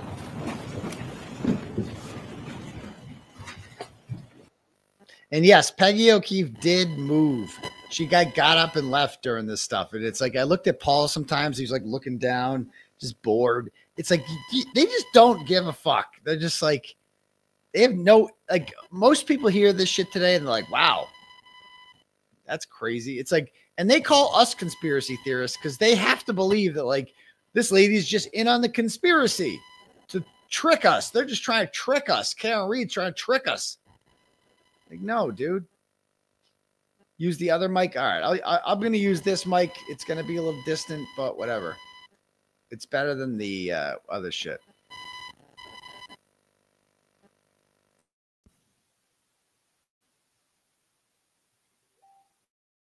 Oh, testing 1, 2, 3. How's that one sound? Can you guys hear me okay with this one? Let me know how this one sounds. Is this one good? Is it echoey? You guys like it? All right, we'll stick with that. We'll stick with that. All right. All right. Anyway, let's watch when we return from the break. More Dr. L. Yes.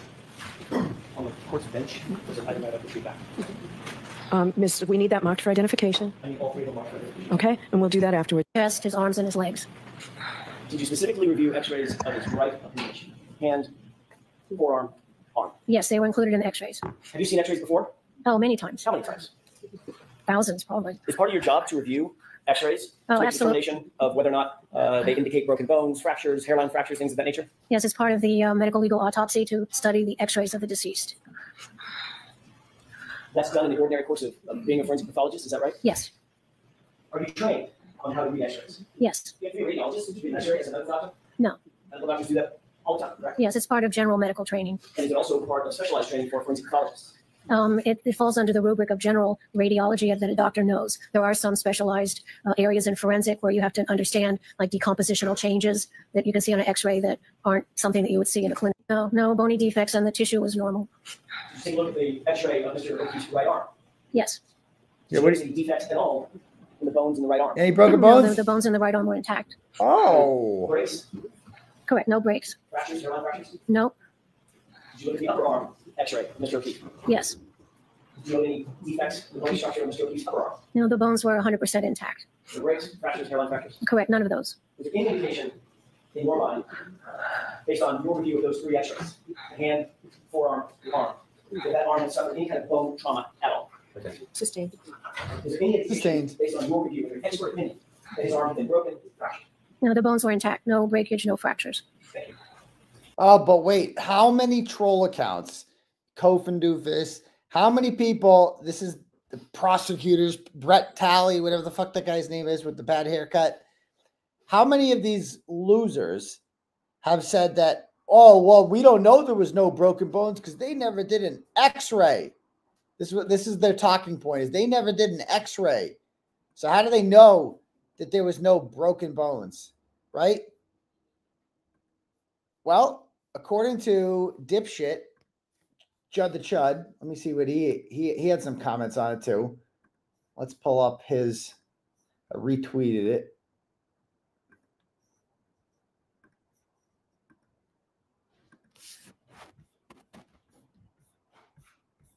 Here it is. Evidence and proof of So listen to this guy's tone. Just look at his stupid face. Look at this guy's stupid face.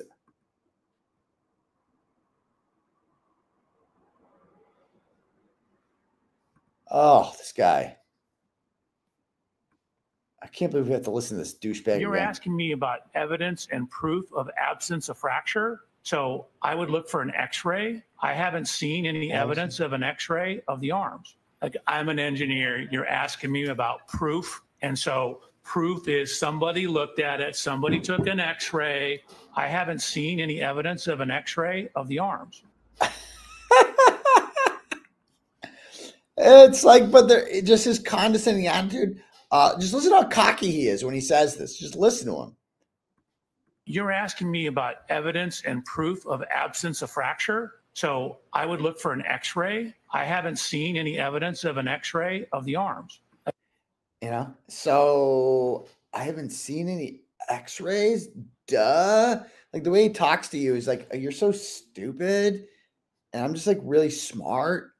And like, you really need to show me an x-ray. And if you don't show me an x-ray, how am I supposed to know if you have a broken bone? Because you're really stupid. So that's why I have to talk to you like this. Because you just don't get it. You're not like smart like me. You're not like Judd. You're not named Judd. You don't get it. Only Judds get this stuff. You know? Like this is so cocky the way this mofo's talking right here. Like he thinks he's so smart. Like I'm an engineer. You're asking me about proof. And so proof is somebody looked at it. Somebody took an x-ray. I haven't seen any evidence of an x-ray of the arms. Yeah, I haven't seen any x-rays. Well, why haven't you? That's the real question. Why haven't you seen an x-ray? And why didn't they, what I don't get is why they didn't impeach him with this. So if they've had these x-rays the whole time, why didn't they impeach him with this? Like he's got, because it's a problem that John's arm didn't have any broken bones. Because if it gets hit by a tail like that, your arm is going to fucking shatter, bro. It's going to be covered in bruising. And their out is apparently like, it probably did have broken bones. Like that's what they're saying. Actually, here's an x-ray as Dr. Loposata looked at. And there were no broken bones. Okay, thank you. Examination.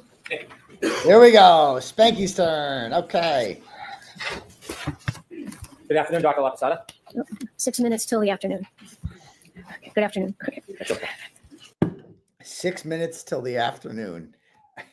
She was kidding around, but it was still sassy. And you see his response. That's how I knew it was going to be a bad day for Spanky. Because usually he's like, do you think this is your examination? Do you think this, he would stare at you? She controlled this thing from the beginning. She was in complete control. You wrote a report in this case, doctor? Yes, I did. Do you think that based on your analysis, was Mr. O'Keefe thrust backwards? Is that what you determined looking at his head injury? That he was, I didn't understand. You had your hand in front of your mouth. Sure, I'm sorry. Yeah. You talked about a head injury that Mr. O'Keefe had that he suffered from? Yes. That caused his death? Yes. Was that caused by being thrust backwards? Yeah, the motion was upwards, down. Okay. And the way you just showed it could be a fall? Correct.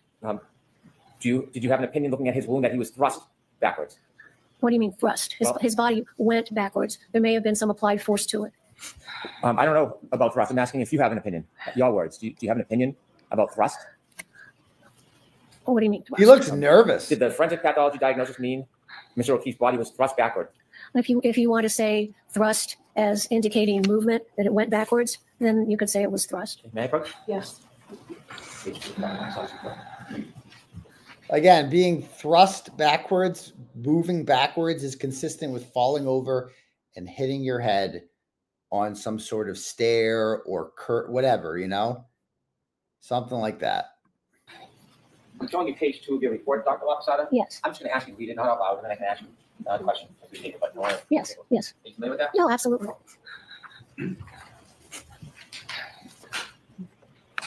So, Dr. Loposata, what did you mean when you described? Yes, he did. Was thrust backward from a standing position. I mean that he was standing upright and his body had momentum and went down and hit at the back of his head. So when it was thrust backwards. You cannot tell forensically how much momentum he had, can you? No, we don't do those analyses. If you can't tell if anything caused that momentum based on the head injury, can you? What do you mean caused it? It was caused by his body went backwards. Yes. And so the amount of force causing him to go backwards, that's not something you can determine from the head wound, is it? No, I can't tell you the amount of force. It was significant because he had the massive skull fractures. Did you say it would be significant? Yes, significant force.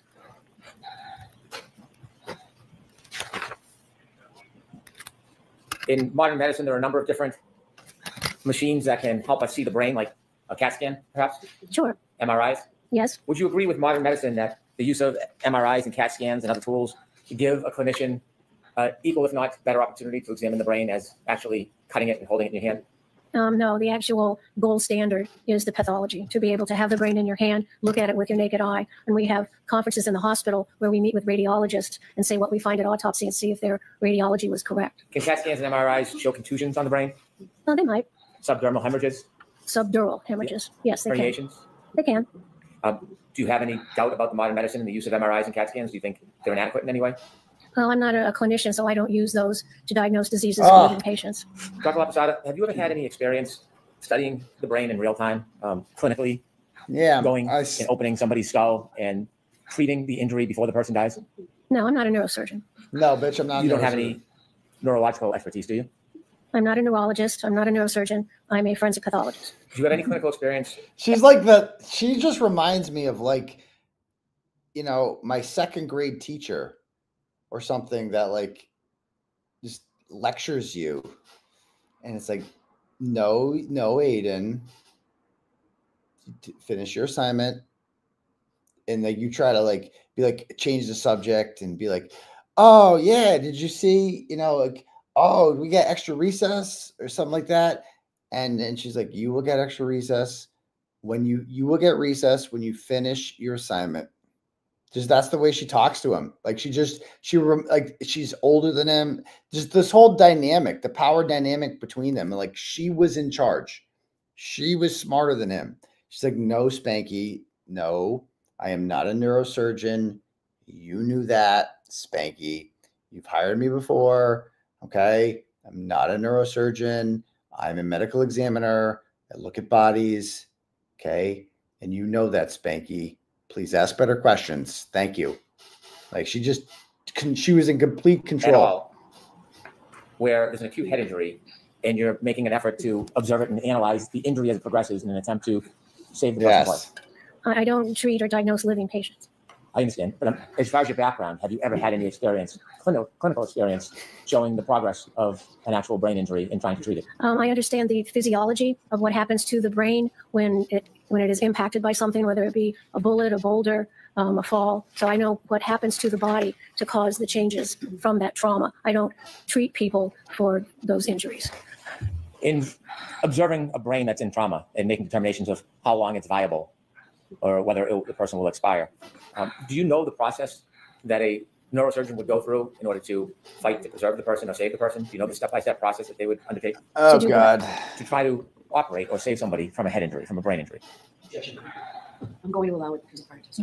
Well, it depends on what the brain injury is. So that's something that the things neurosurgeon can take when someone suffers acute brain trauma to try to save the person, isn't there? Well, the job of any doctor is to try to save a human life if you treat living patients. So certainly a neurosurgeon would evaluate the patient and decide if there's any treatment needed that could improve the patient. When you've had cases in the past as a medical examiner where there have been issues regarding brain injury, wouldn't you agree that you have sought outside consultation with people who have a higher degree of specialty in brain injury than you? Sometimes what we do is when we're examining the brain, we can call in for a conference and have a neuropathologist, of course. And a neurosurgeon or a brain surgeon assisted the help of neurosurgeons to take a look at brain study to help you. Okay. There are numerous level 1 trauma centers around the country that deal with brain injury, right? Sure. And the oh my God, you're still talking about brain injury? Glasgow, you mean? No, it is Glasgow. Oh, this was great. This was great. Observing him, I did not observe how he got his injury. This was awesome. I love this part. When you gave an estimate or you give an opinion about how long he was alive for, are you aware that there's certain tests that are done by neurosurgeons when people are suffering brain injuries, but there's an attempt to save them? Sure. Have you ever heard of a 𝗃𝗃 score? Glasgow, you mean? No, it is Glasgow, but you've heard of 𝗃𝗃? It's called Glasgow coma score. Have you ever...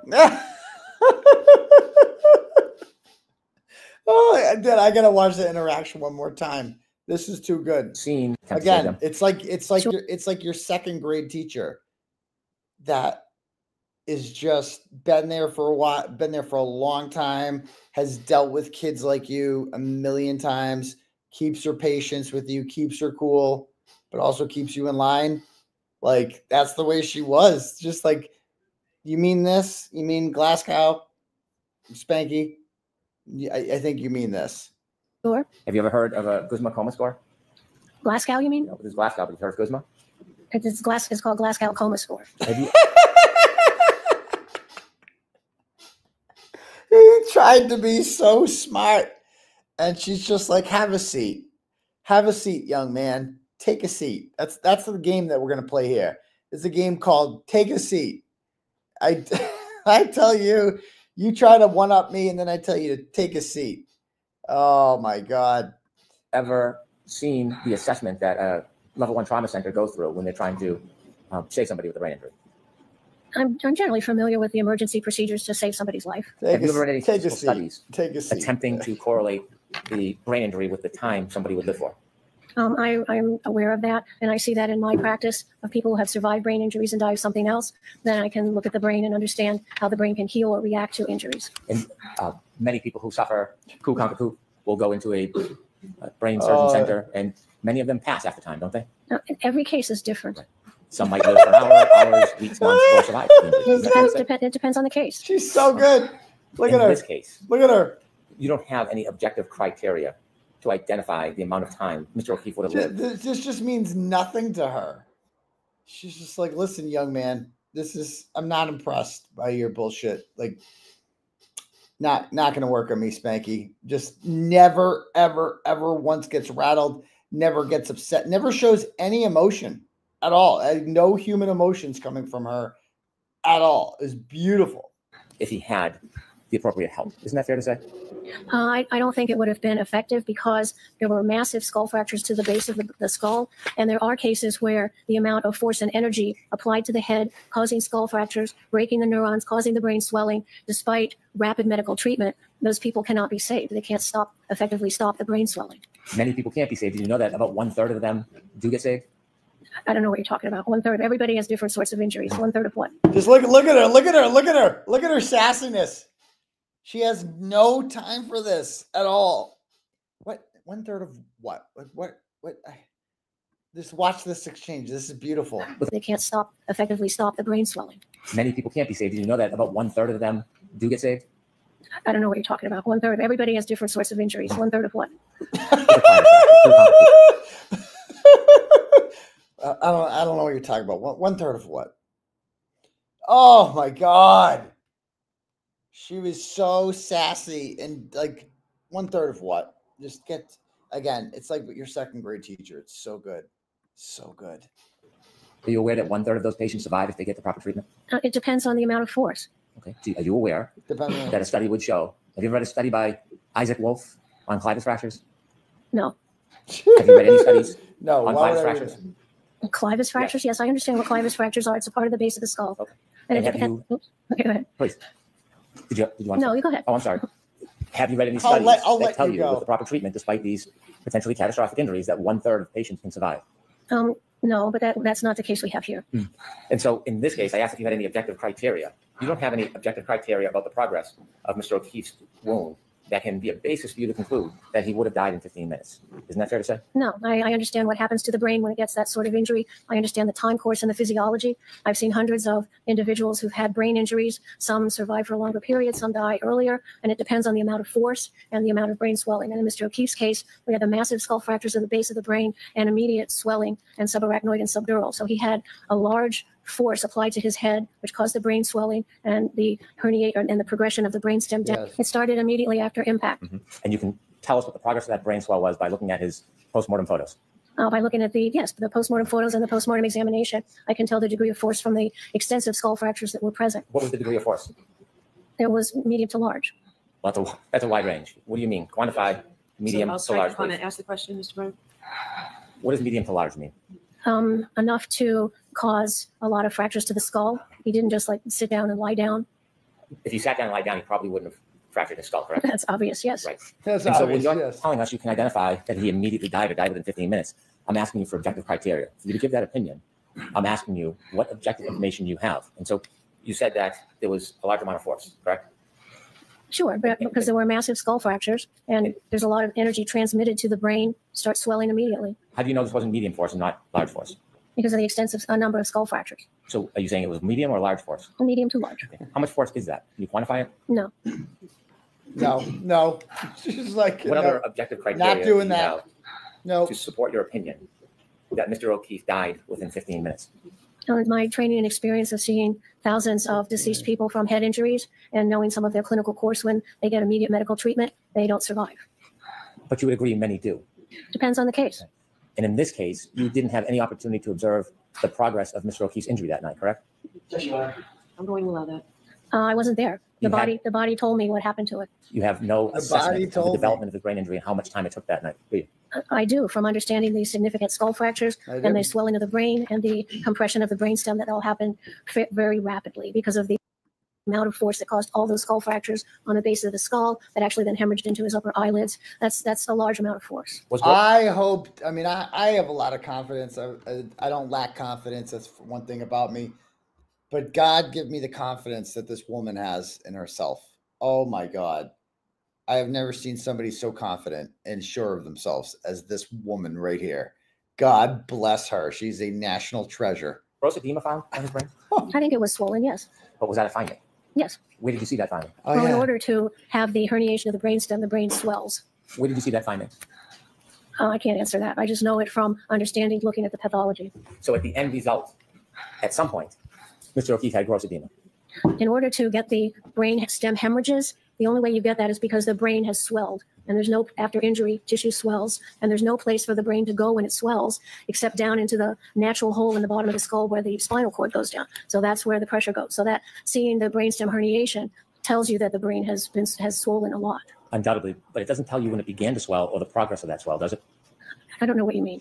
You see inevitably because of the swelling, there's the suffocation, but when you see that, you don't know when the swelling began or how quickly it progressed. You can't tell that from an autopsy. Yes, you can, because of the yes, you can. Of the skull yes, fractures. you can. I know there was a lot of force, and that force applied causes you to go unconscious. Then your brain swells. If there was just like one skull fracture, then that's a little bit different. But this was massive skull fractures on the base of the skull. So there's a lot of force applied. So I know because there's a lot of force applied to cause the skull fractures, that the brain would swell rapidly. You would be unable to identify the rapidity of the swelling if you don't know the amount of force. Isn't that fair to say? Well, I do know the amount of force because of the amount of skull fractures. In what you know is, in your words, I do know. I do know. You've heard of periorbital ecchymosis? Yes. And that's sometimes called raccoon eyes? Well, periorbital ecchymosis just means bleeding or bruising. Another correction. In your words, medium to large force? Yes. You've heard of periorbital ecchymosis? Yes. And that's sometimes called raccoon eyes? Well, periorbital ecchymosis just means bleeding and bruising around the eyes. And you saw the bruising around the eyes. God, she knows everything. Well, it wasn't bruising caused by blunt force trauma to the eye. It was bleeding in the upper eyelid because the plates above the eye and the base of the skull were fractured by the brain hitting it. So then that's a result of basilar skull fractures and not the application of force directly to the eye. Would you agree it takes a few hours for the bleeding to accumulate in the person's eyes? No, as soon as you break the skull bones and the heart's pumping, the blood comes out of those injuries. It starts to accumulate right away. It starts within minutes. You can see it. So you would disagree with the suggestion that it takes at least 1 to 2 hours for that bleeding to occur in the eyes. You disagree with that? I do disagree with that. It starts immediately. I do. Do you have any studies that you've relied on or literature or support for that? I understand the physiology of what happens when you get those skull fractures and the density of the blood vessels. And if your heart is pumping, you pump the blood out those broken blood vessels into this small area above the eye. And it can happen within minutes. He's up here talking about, are you peer reviewed? No, bitch, I just know how it goes because I've been doing this forever. And I'm fucking so sure of it. It's like, Spanky, you are out. This is the worst cross-examination I've ever seen. What a disaster this was. She just he was better off just not asking her any questions. Any studies or literature to support that? That's my training experience. I can't cite you a particular article at this time. I can certainly go look it up and bring it to you. Okay. Let me ask you questions about the wounds to the back of Mr. O'Keefe's head. Yes. You see a linear abrasion? Yes, the vertical lines, yes. Now, would you characterize this as a classic wound caused by falling backwards and landing on your head? What do you mean? Every wound is different. Every wound is different? What do you mean? Every person's different. Every way that you get injured is different. And so if somebody falls backward on their head and suffers the basal fracture, the wound, from your perspective, can look different. It depends on the impacting surface. Wounds on the same surface, say 2 people fell on the same surface, could they have different wounds on the back of the head if they suffered the same injury? In theory, if they fell, if they rotated their body, if you could reproduce something exactly, then you would see the same wound pattern. This wound pattern is typical of falling backwards on a hard surface, isn't it? We know it's from falling backwards and striking something hard. Can the frozen ground be hard? Oh, here we go. Here we The go. frozen ground can be hard, but it doesn't fit the pattern in this injury. We'll get She's just so good. She's just. I see what you're getting at, young man. I see what you're getting at, young man. The frozen ground can be hard, but does not fit the pattern of this injury, young man. It just does not. She just immediately shut. Look at her face. Just look at her face. She's just like, it's just not going to fly here yet. She's your second grade teacher, at least mine. I had an older second grade teacher. And it's just like, she's just no nonsense. She's been doing this for 35 years. Okay. She knows every trick in the book, every excuse some young whippersnapper, you know, tells her, whatever. And it's just, she's so awesome. I want to be her. She's amazing. For that, but is it hard enough to cause a basal fracture? It can cause a skull fracture. Frozen ground The is different frozen than rock. a sheet of ice, right? It's not smooth and flat like a sheet of ice, is it? It could be, I guess. Could be, I guess. Granular patterns in this wound. Yes. Okay? Yes. The area in front of 34 Fairview, the frozen ground. Do you know if there was any impediments in the lawn that was frozen? In the what? Oh, the lawn? Yeah. Yes. Yes, I saw the scene photographs when the snow was removed, and it was like winter lawn grass. So it was some green, some brown that was pushed down, and like straw that was going different directions, which wouldn't give you that pattern. Did you see the exact area where Mr. O'Keefe last moved? I saw that general area, and there were a lot of photographs. Well, yes. You say general area. Can you tell us that you saw photographs of the spot where Mr. O'Keefe was lying when he was found? Yes, that general area. Could you see the ground where his head was? Can you identify that? Yes, they with the scene investigation, they shoveled the snow off of that area. And you had never had a chance to go out to that scene yourself, did you? No, I just looked at all the photographs. You cannot see what's under the grass and the dirt, can you? Well, dirt's under the grass. Well, do you know if there's any rocks or impediments or bumps? It was a smooth surface covered with grass. It was a smooth surface? The front lawn was a It smooth was surface? a flat surface covered with grass. Okay, and do you know what was under the grass, whether there was any pebbles, rocks, debris? I didn't see any. Oh my God. This is what he's really saying. Is there pebbles, rocks, or debris? Do you know, Spanky? Did I miss it when you entered into evidence? Like picture exhibit D. Here's all the pebbles under the grass that actually caught. I mean, this motherfucker's talking about pebbles now. And that's his explanation. It's like, bro, you don't even know what killed John O'Keefe. You don't even have shit. And you're like, dude, you gotta be shitting me right now, Spanky. Are there pebbles under the grass? And she's like, no, motherfucker, it's grass. You know what's under grass? Soil, dirt and shit. Have you ain't never seen grass before, motherfucker? She's like looking at him. Look at his face. It's like, motherfucker, like you don't know what's in the grass. Like you don't know what's underneath the grass. Pebbles? Pebbles. You think we're going to plant some grass with pebbles and shit? Fuck is wrong with you? Jesus Christ, Spanky. From the photo. Correct. But you don't have any firsthand knowledge that exact area where he ended, what the turf was like, do you? I saw photographs of that lawn where they removed his body from. So you're relying solely on the photographs. Is that fair to say? Correct. Do you know if Mr. O'Keefe was wearing anything that could cause abrasions when he Like lived? she's expecting he's expecting her to make an excuse for that. But like, so you're looking at solely at photographs. He wants her to say, well, yeah, but it's, you know, it's, oh yeah, it's okay to do. She's just like, correct. Just photographs. Correct. There's no beating around the bush with this woman. She doesn't make excuse. She just tells it like it is. Correct. And that's the way it is. And it's the fucking best way because I've been doing it this way for 35 years and I'm always right. Oh, it's so good. And to cause that scraping pattern in addition to the linear abrasion?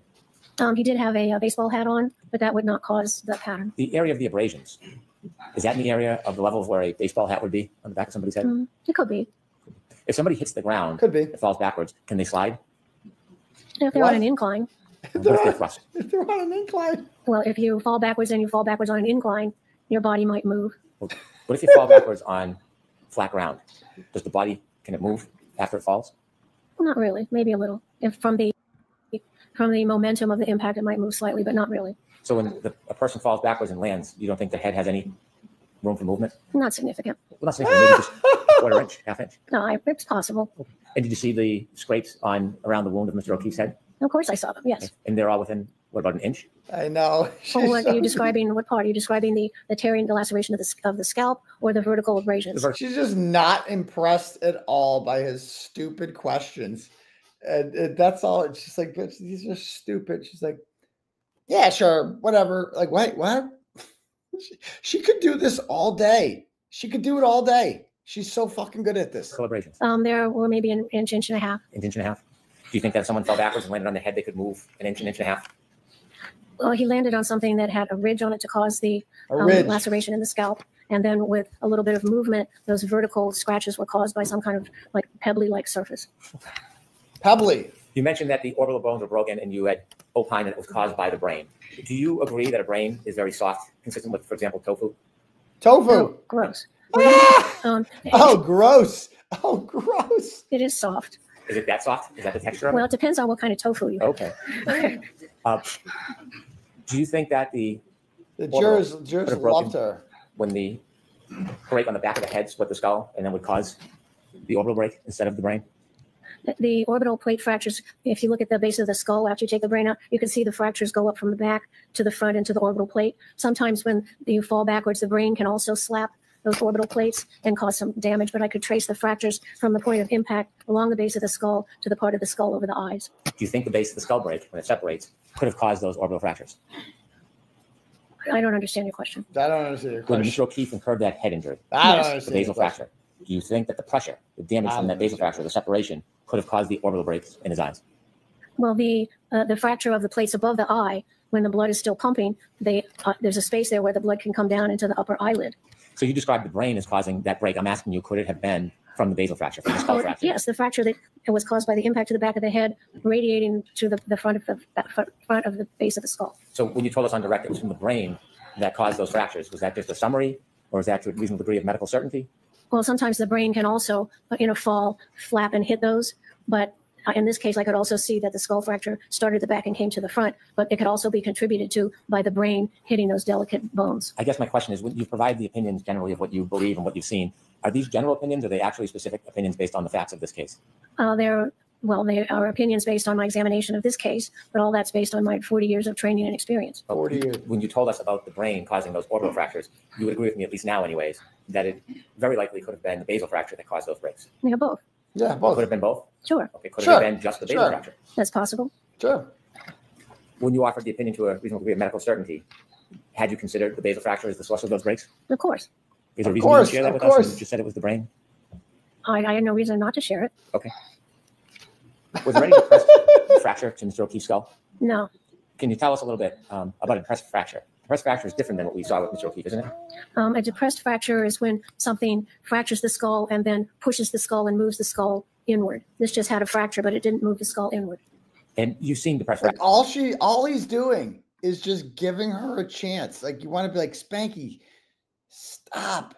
You're just giving her a chance to show how smart she is and likable she is. Like, I watched the jury. The jury loved this woman. They liked Dr. Wolf more. They loved Dr. Wolf, the jury, but they loved her a lot too. Like, they loved her. Let me tell you, they loved this woman, and they took a lot of notes.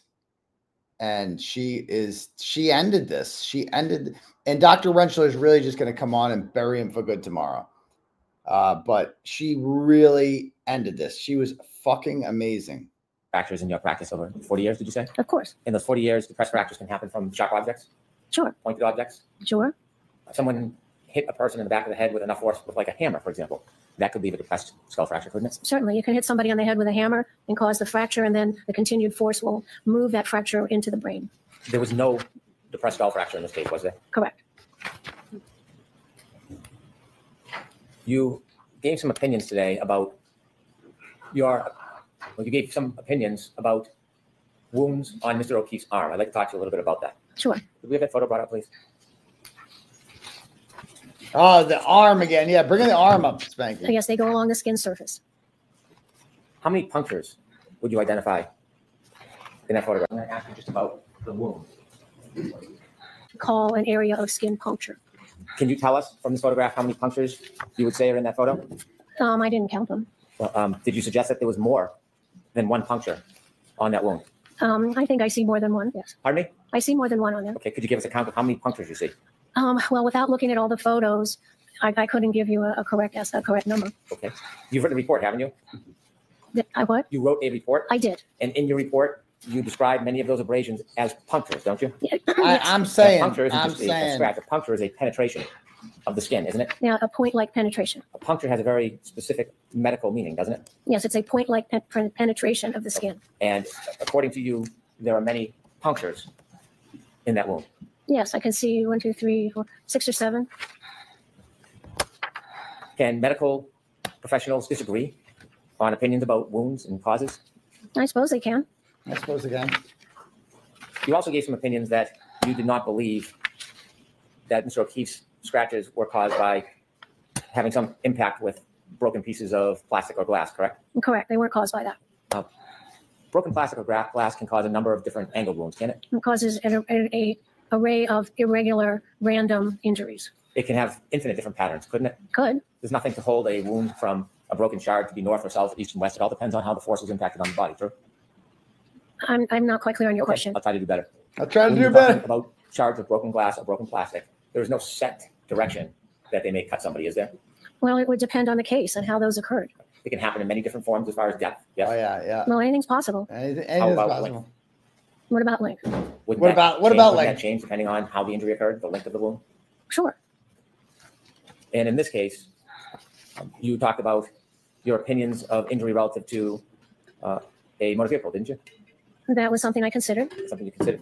Did you know much about the details of the motor vehicle in this case? Yes. Okay. When you considered your differential diagnosis, did you consider whether there was any DNA on the vehicle? I didn't look at any of that. I'm sorry? I did not look at any DNA.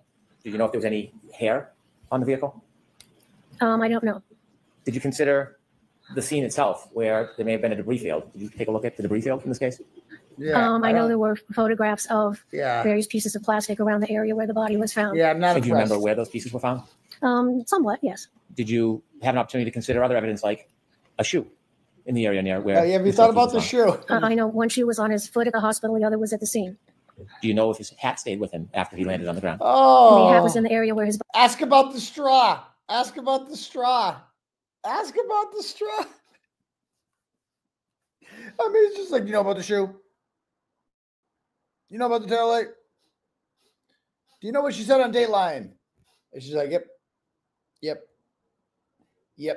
So he got chewed up by a dog and he didn't die from hypothermia. Okay. Definitely wasn't hit by a car. Just to let you know. Okay. Body was found. Did you consider, did you take a look at his pants, the back of his pants? I looked at that, yes. What did you see when you saw the back of his pants? Well, because he had bled from the back of his Here we injury, go. This is and the he was best on a part. hospital gurney, some of that blood came down, so some of the blood was on the back of his pants. Did you see anything else other than blood on the back of his pants? Oh, I don't remember. I'm sorry? I don't remember if I saw anything else. Did you look, when you were doing your differential diagnosis, did you look at any evidence other than physical evidence? Did you look at any data evidence? I don't know what you mean, data. Like data you'd find on a cell phone? No, Did you look at any of the data evidence from the defendant's Lexus?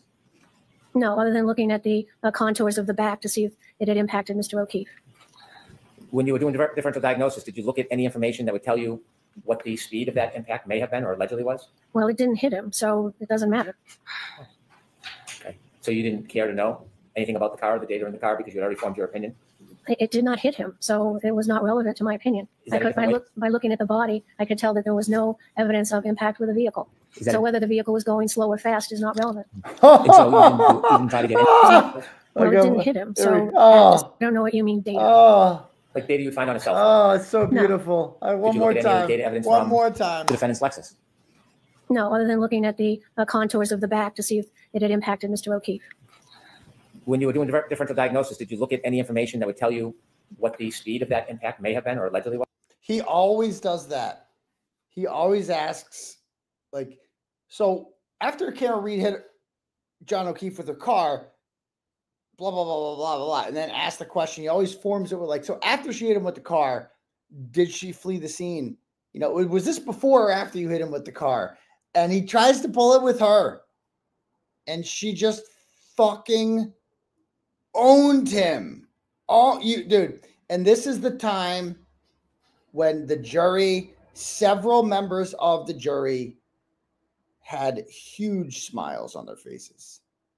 Huge smiles. And it was fucking awesome. And I'm like looking at it, and I'm like, don't smile too much. Jim McDermott's going to pick your ball. Jim McDermott's, again, I've told you, I'm going to give you a list of the jurors right before they pick.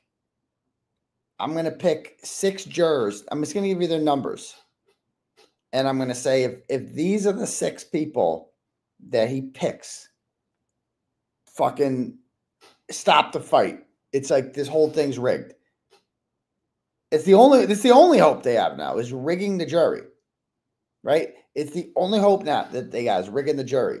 But they fucking loved this, man. I can't tell you. And Elizabeth Little, she sits at the end there. She was looking back, and they all started smiling. They wanted to laugh. Like, bro, you couldn't script a better witness right now. Like, he walked right into this. What? Well, it didn't hit him, so it doesn't matter. Find on a cell phone. No. Did you look at any of the data evidence from the defendant's Lexus? No, other than looking at the contours of the back to see if it had impacted Mr. O'Keefe.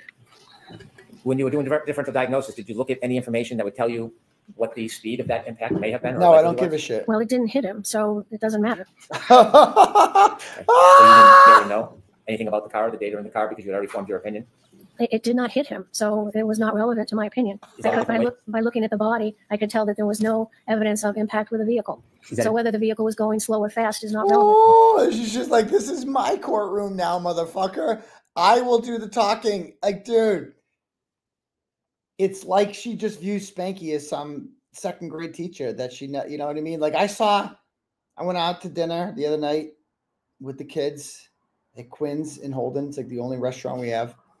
And I walk in, and this lady's like, Aidan, you remember me? And I looked at her for 1 second, and I'm like, oh my God, it's Mrs. O'Malley, my 7th grade French teacher at Sullivan Middle School. I'm like, oh my God, it's Mrs. O'Malley. And she's like, I haven't seen her in 30 years, you know, but I recognized her. I recognized her voice immediately. I'm like, oh my God. And then first thing she says to me, she's like, stop getting arrested. You need to stop getting arrested. She like took her finger out, and she's like, you need to stop getting arrested. Okay. You need to behave. That's what she said to me. It was like nothing had changed. I'm 43 years old. I'm being lectured by my French teacher about behaving. And she tells me to stop getting arrested. Yes, Mrs. O'Malley. I will not do that. It's like, but it's the same relationship that we had 30 years ago. You know, when she tells me to stop goofing around or whatever, you know, I know it's not my fault, but she's just like, you know, and she knows it's not, you know, she knows she said she follows, she's a fan. So, but it's the same shit. And, it just reminds me of the same dynamic here. It's like, she's just like, Hanky, you know, there was no crash, Hanky. There was no, I didn't. Do you know how fast the tech stream data study is going? No, I don't care how fast the tech stream, because he wasn't hit by a car. And you know that. This is the fucking sass of my life. It did not. Impact may have been, or allegedly was? Well, it didn't hit him, so it doesn't matter. Okay. So you didn't care to know anything about the car, the data in the car, because you had already formed your opinion? It did not hit him, so it was not relevant to my opinion. By looking at the body. Oh no, we do have vowels. We have vowels too. Of impact with a vehicle. So whether the vehicle was going slow or fast is not relevant. And so you didn't try to get any information about the speed of the vehicle? It was totally irrelevant to you? Correct. And did you also disregard? Well, let me ask you: do you ever look at statements? I look at witness statements if they're available to me. Were any of the defendants' statements made available to you? I did hear some of them. Did you consider the ones that you heard? Of course. Which ones did you hear? I really can't answer that. I don't know what you'd have to give me an example. You said that when Mr. O'Keefe was first incurred his injury, you think that he was unconscious? Yes, I think that the severity of the impact made him immediately unconscious. So if hypothetically Mr. O'Keefe incurred his injury sometime around 12:32, Is it your opinion that he never moved again until he was moved physically by somebody else? Well, I don't know the exact time that he got the injury on the back of the head, but after that time, he could not carry out any purposeful activity. He's obsessed. He tried to get it at 12:32. This happened. She's like, I don't know what fucking time it happened, but he didn't get up after that. May I approach sidebar, Your Honor? Okay. Oh yeah, she's like, let me have my drink here, and yeah, you go take a sidebar, Spanky. Oh yeah, not going your way, Spanky, is it? And I think they go to break after this. Okay, so then they specifying her successes with the station nightclub fire and her running of her office. All right, so then we come back from break. Well, let's get into the station nightclub shit first. I mean, she handles it well. I'm sure. First of all, she's testified so many times before, and I'm sure every time this is what she's cross-examined with. This is always the gotcha, the station nightclub fire. So she was the chief medical examiner for the whole state of Rhode Island. And she ended up resigning. And so that, I remember the station nightclub fire. It was horrible. Like 100 people died in it. Never should have happened. The shit in the ceiling that caught fire. And it was a horrible, horrible thing. And she was the chief medical examiner, and she had medical examiners go to the response. I don't know. Some people, it was political. Like they gave her shit about it. Like you weren't responsive enough to her. I don't know. But she fucking has dealt with this criticism before, and she knows exactly what to say to. It's like when people say to me, "Oh, did you get fired as a teacher?" No, motherfucker. You want to hear the whole story? Because I know, like, bring it on. You were a medical examiner for the state of Rhode Island. Is that fair to say? Yes, I was the chief medical examiner. For 20 years? 12 years. I'm sorry, 12 years. 12 When's years. the last time you worked as a medical examiner? In 2005. When's the last time that you conducted an autopsy? I've done probably a handful of autopsies, private autopsies in my consulting practice. Yeah, do it Since for 2005? Correct. When did you think the last time you did one is? Maybe 4 years ago, 4 or 5 years ago. 4 or 5 years ago? Yes. Okay. Since you left the medical examiner's office, have you had any specialized training in brain injuries? It's all part of keeping up with the medical literature and knowing the forensic pathology literature, reading medical literature. So it's a continuing endeavor to keep yourself educated with medical updates. Since you left the medical examiner's office, have you had any specialized training in brain injuries? I've not gone to a course on brain injuries. Since you left the medical examiner's office, have you taught any students on brain injuries? Yes. Have you given any classes or seminars? It's a common injury. You said you did differential diagnosis. That is to exhaust any differential diagnosis, is to make sure that you don't have a bias? Yes, yes. In order to eliminate bias, you're supposed to look at all. Yeah, okay. That would defeat the whole idea of differential diagnosis, correct? Well, you always want to look at all the evidence that's going to help you decide what happened to the body. If you were to ignore relevant evidence because you already made your mind up, that could create some type of bias, even if you're not recognizing it, correct? Well, I don't make my mind up. I make it up on all the evidence I have. Then if something else other evidence comes up later, I have to reevaluate everything and consider that new evidence. When you were talking about car collisions, I don't want to belabor the point, but you didn't major in physics, did you? In what? You didn't major in physics, did you? No, I took physics, but no, I didn't major in it. And the last time you took physics was probably undergrad? Correct. Thank goodness. You have no study in biomechanical engineering? No, I'm not a biomechanical engineer. No. Understood. You never taught courses in accident reconstruction, have you? Only in terms of looking at the injuries on the body and showing how that they could or could not. And I'm telling you that my expertise in accident reconstruction is restricted. I'm focused on the body, but I also look at the examiner's office. You had a number of higher profile cases? Well, every case is important because somebody's dead. You pointed out some pretty specific ones on direct examination. Were those more important, the ones that were highlighted, or is that the same as every other case? I don't know what you're talking about. Well, you had mentioned the Egypt airline crash, station nightclub fire. Those were highlighted or pronounced on direct examination. Are they equally important as every other case? Oh, absolutely. Every person is my patient. You talked about some of your commendations. The station nightclub fire, you received quite a bit of criticism on that, didn't you? Well, there was a flurry of negative press without any basis. You had mentioned that the doctor or medical examiner should have gone out to the scene to look at the area where John O'Keefe was found to make observations. Did you suggest that in any way on direct examination? You have to know what the scene looks like, and usually that is documented in police reports and in police photographs who document the scene.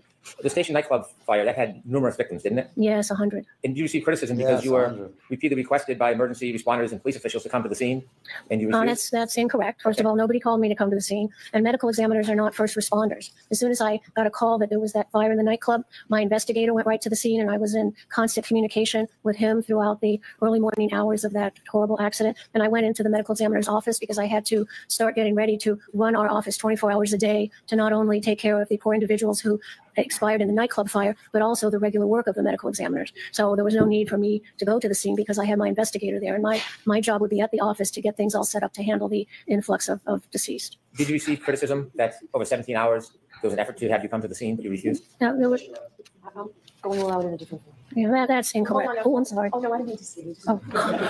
Criticism that over 17 hours there was an effort to have you come to the scene, but you refused? No, there was, I'm going aloud in a different way. yeah, that's incorrect. Oh, I'm sorry. Oh, no, I didn't mean to see you. Okay.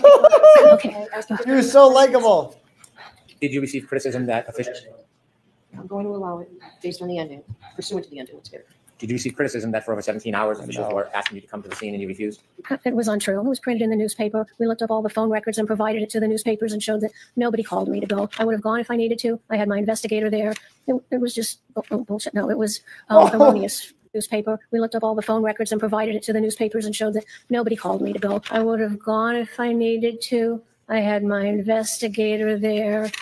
It was just bullshit. No, it was erroneous stuff. This is bullshit. Was there other criticisms in 2005 before you left the office? Enough. There was a flurry of stuff in the papers. There were union issues, new director of health, new governor. So good. So yeah, there was a little flurry of stuff, which was not substantive. So you inevitably did resign in 2005.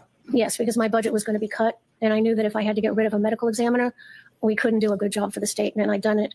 I'd been chief for 12 years. I'd been on call 24 hours a day for 12 years, which was an honor, really. But then if I couldn't do a good job, if we cut the budget, I had to get rid of a medical examiner. I couldn't serve the people of Rhode Island well, so I resigned. Did you resign shortly after the audits and criticism? No. Same year? Oh, I don't even remember. After you resigned, you opened your own company? Yes, I started an independent consulting practice. How much of your business is consulting? It's a consulting practice. Yep. How much of your business? How much of your income is 100%. It's consulting. Do you consult in both criminal and civil cases? Yes, I do. What percentage of cases are criminal cases? And by the way, reading this, it says that I posted this on Twitter, but the bullshit that was excuse me, sorry, that was bullshit. In 2003, the Rhode Island Commission on Women honored her as Woman of the Year. And that was the year of the Station nightclub fire. And in 2004, she was selected as one of the top 25 public health figures in the country. So yeah, real controversial, Spanky. Yeah, right. Station. I mean, this is so disrespectful to the people, the family members of the people who died in that fire, and feel like if you're from Rhode Island, or, a lot of people from Massachusetts too, everybody knew somebody who died in that fire, because a lot or was in the building that day. There was like 500 people were in that building, something like that. Just a horrible fucking thing. There was nowhere for people to go. Horrible. And so this guy is basically using their deaths as a way to try to shit on a medical examiner for the purposes of lynching Karen Reed, an innocent woman. Like, what a fucking lowlife this guy is. It's maybe half and half. Half criminal, half civil? I don't keep track of it in that way, but that would be a guess. I'm sorry, I didn't hear you. I don't keep track of numbers of civil or criminal cases that I'm consulted in. If I had to give an estimate, it would be half and half. I've worked on over 1,000 cases in my private company. And fair to say you get compensated for your time? Yes, I get paid for my time. Dr. Loposata, you had mentioned that there were some scratches that you had taken a look at on Mr. 𝗀𝗄𝗄𝗃's body. If we could have Exhibit 165, please. I don't know what caused it. I can tell you what didn't cause it, but I don't know what did. Yeah. Now, would it be fair to say, Dr. Loposata, you do not know the genesis of that cut on Mr. 𝗀𝗄𝗃's right eye? I do not know what caused it. I can tell you what didn't cause it, but I don't know what did cause it. You said that was from blunt force? It's from application of blunt force to that little area that broke the skin. When you were asked a question about whether that was consistent with a punch, you opined that it was consistent with a punch, yes? Yes. It could be consistent with a punch. You weren't saying it was consistent with a punch to a reasonable degree of medical certainty, were you? That would be within my differential diagnosis. It could be consistent with all other types of blunt impact or many other types of blunt impact, couldn't it? That's correct. Round, perhaps? No. No, an object? If it was an object that could get into that area under the eyebrow, yes. You mentioned the spoiler on the back of Miss Reed's Lexus. Do you remember that? I remember that. Do you know how tall John O'Keefe was? Oh, here we go. He's This around is their big- 7 foot, this is their- 5'11", I think, 7'2", something around in there. 7'2". He's more closer to 6'1". Does that make sense? Sure. Okay. And 5'11", 6'1" is 2 inches, just in case we're counting it on 2-inch difference. that spoiler on the Lexus, do you know how high off the ground that is? No. Did you ever try to measure it or ask for photos or any information about that? No, I looked at the photos. Did you ever ask for any measurements or try to take any measurements? No. Could I have exhibit 166, please? Did you see this cut on Mr. O'Keefe's nose? That's a scratch. It's not made by a sharp instrument. It's not a cut. It's a scratch. It's a scratch. Is there any scratches on the left side? This is You have a photo of the left side? She's just owning them. And that, you say that's a scratch, not a cut? Yeah, 72 Correct, because inches. a cut is means it's made by a 160. I sharp get it. thing, like a knife, and a scratch is made by something that's kind of rounded that has a little point on it, but it's not sharp. You know what didn't cause that, Spanky? A spoiler of a vehicle going 20-something miles an hour in reverse. Do you have any information or basis to say where that scratch came from? No. Did you do any differential diagnosis on that scratch? I don't know what caused that. There could be a number of things that caused it. There was no scratch on the right side of Mr. O'Keefe's nose? I don't see it one, no. Could you zoom in, Ms. Gilman? So the only scratch was on the left side? There's looks to be, well, that's not a good photograph because there's some blood obscuring the skin. Yes. If my memory serves me, there was a scratch on the left side of the nose and maybe a small scrape on the tip of the nose. And we can go back to the left side?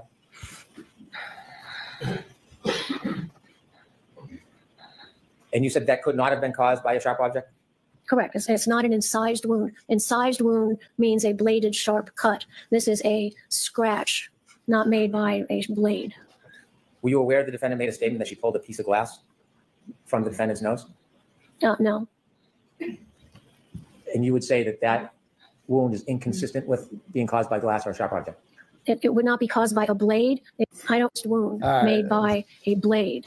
And clinically, you would start to worry that the person might be experiencing bad effects of hypothermia. At 95 degrees. At 95, you start to worry about it. And because some of the things that happen is labored breathing. Is what? Labored breathing. What about labored breathing? Well, if someone is hypothermic, if they're 95 degrees, does it affect their breathing patterns? Not especially. Okay. Does it affect the way their respiratory system works? No. Does it have any effects on the human body if you're hypothermic at 95 degrees? No. You're still okay. You're still okay, yeah. From a rectal reading was 80 degrees at about, what, 637? Correct. Standard practice. And that standard practice would usually add temperature to the person. If there's no movement, assume for a second there's no movement of Mr. O'Keefe after 12:32:16, and he's found a little after 6 a.m. in the morning. That's about 5 hours, or 5.5 hours, correct? About. Yeah, And if so somebody he'd is in be the cold fucking for dead. 5.5 hours. Oh, they'd be dead. That's consistent with dropping from 98.6 degrees to 80 degrees in body temperature, isn't it? If the person is dead, yes. If the person's dead. If the person is outside in the cold and still alive, will their body temperature decrease? If they can, people can die of hypothermia, but that's not the case here. Not the That's ultimate, not the case But if somebody's here. outside and they're alive and they're lying in the snow and it's below freezing, will they lose body temperature? They will, especially if they're not bundled up well. And body temperature can drop from 2.5 to 4 degrees an hour? In a dead body. Okay. In a living person, it can Dead drop body. 1.5 degrees. No. A dead body at room temperature will usually lose body temperature at like 1.5 degrees an hour. If a dead body is in a cold environment covered with snow and avalanche environments, the dead body can cool at 4 degrees per hour. And so a person who Dude, is... she knows fucking everything about hypothermia. She just knows everything about dead people. She knows everything about, like, everything. She just knows it off the top of her head. She can spit it out. Oh, my God. It's so good. in cold conditions, starting to be covered by snow. This is an expert, folks. Less than freezing, they can lose body temperature when they're living, can't they? If you're sure, you can. People die of hypothermia, but that's not the case here. Someone could be alive, lose body temperature, and not die. That can happen, can't it? Yeah. So if someone is in the cold, let's assume they're not dead for a second. They're in the snow, below freezing, not moving. Can that person lose body temperature if they're still alive? Sure. They just lie there. They can become hypothermic and die. Even before they become hypothermic, can they lose body temperature? Well, losing body temperature makes you hypothermic. Thermic is temperature and hypo means below. So your temperature goes down and you're hypothermic because it's going down. And people can survive from being hypothermic if they get the right care. Sure. And so in that 5.5 hours, it is consistent with a person being outside in the cold and starting at 98.6 and ending at 80. That's consistent with being in the cold for 5.5 hours, isn't it? For a dead body, yes. That's how a dead body would cool in a snow-covered cold environment. And it could also be consistent with somebody who is alive for some time and then dies, correct? I don't understand your question. Somebody could be out in the cold, under the snow, sub-freezing. They could be alive for some time. The body temperature could drop. And then when they pass and die, their body temperature can continue to drop probably at a more rapid pace. That still fits within 5.5 hours, doesn't it, Dr. Loposata? No. Okay. Because if someone can drop 4 degrees of body temperature in an hour. A dead body. Yes, a dead body. It would only take about a little over 4 hours. If it was at 4 degrees. I could listen to her all day. Yes. Correct. Yes. So he was exposed to that cold environment for 4 to 5 hours. If somebody was alive for a couple of hours, it's a lower rate. Say they lose 3 degrees. And then after that couple hours, they lose body temperature at 4 degrees. That would still fit and be consistent with a drop from 98.6 to 30 degrees, to 80 degrees, wouldn't it? No, you were saying a dead body cools in a cold environment at maybe 3 to 4 degrees an hour. And that has nothing to do with a living body and how long they can stay at the body temperature. Do you disagree that somebody could be alive, lose body temperature out in the cold, freezing temperature below 32? They could lose body temperature at a certain rate, then die, and then continue to lose body temperature. Is that possible? Anything's possible. It's just what's important is what happened in this case. I'm asking for your medical opinion, though, rather than to be an advocate. As far as your medical opinion. So sustained and I'll strike that. As far as your Yes. Could you listen to the question, please? Of course. Thank you, Your Honor. As far as your medical experience, could somebody be alive, outside, in the cold, below 32 degrees, not moving, covered by snow, still alive, and lose body temperature? Sure. And then could they, after an hour, 2 hours, could they then die and continue to lose more body temperature? Sure. Sure. A tail light. Oh, and you said because here we go. The there's tail no light. damage from the bumper. The tail Remember light. saying that? I don't think I said it quite that way. Okay. Do you remember how you said it? No. Do you remember discussing or raising the issue of a bumper as part of your equation, that the injury to Mr. O'Keefe was inconsistent with the injuries? He has no injuries on him that are consistent with being hit by the back of the SUV. That includes the spoiler, that includes the bumper. If we could play video E, please. I want to ask you, Dr. Loposata, have you seen this video before? Oh, yeah. She's like, no, I haven't seen this. The ARCA video. Oh, wow. No. Randy.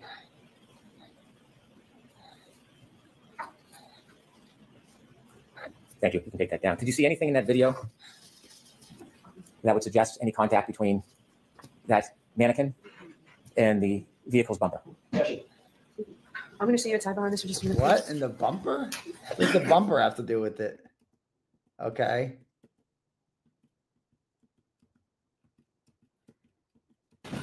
Materials. Did you ever ask for any additional materials? Let's see. I always make sure I have all the scene investigation. Yeah. That was delayed. That was newer? Yes. You said a medical examiner has to make a determination in 90 days. Is that the rule? When you work in a medical examiner's office, when you get Additional accumulation of evidence happen after that 90 days? Oh, sure. Thank you, Dr. Loposata. He just gave up. He just threw in the towel. Dude, that was, I mean, usually Hank is somewhat successful in like getting him a little pissed off, a little like, dude, what's your problem? But, you know, all of the Kara Reed's witnesses have been fucking great. You couldn't rattle a single one of them. But from Bear, I mean, Lucky was the one I was most worried about, and then was her, because I'd never seen her before. Because I knew she was a really important one. And I'm like, you know, whatever. Like, I wasn't worried about the ARCA guys because they're just smoothing the pressure. And maybe that's why they're not calling Rick Green, because he's just not up for it. You know, plus they're just not doing the whole, they're not here to convict Jennifer McCabe thing. Like, they don't give a fuck about Jennifer McCabe anymore. I do think they need to clarify, like, play that one clip of her saying, Jen, it's either me or you, because the context of that whole quote was she was asked, who do you dislike the most here out of this, Proctor or Jennifer McCabe? And she's like Michael Proctor, because he abused the public trust and he's a police officer. We're supposed to trust him and blah, blah, blah. But she's like, but I get why Jen did what she did, because Jen, it's either me or you, and she's going to protect herself. Like, that's the whole context of it. So play the whole context. And it's like, she just rips on Proctor. But yeah, go ahead. Play the whole thing. Dude, this is going to be the fastest acquittal ever. It's going to be fucking record. It's going to be epic. Epic. They don't need anything. They just need to, Dr. Rentschler's just got to finish up his shit, and then boom, acquittal party as soon as this happens. It's going to be dope. Get your ass down to Dedham. Get your ass down to Dedham. That's all I'm saying. All right, let me read some turtle chats to end the night. I got a big trial tomorrow. They got to testify, and the fake victims got to testify. Okay.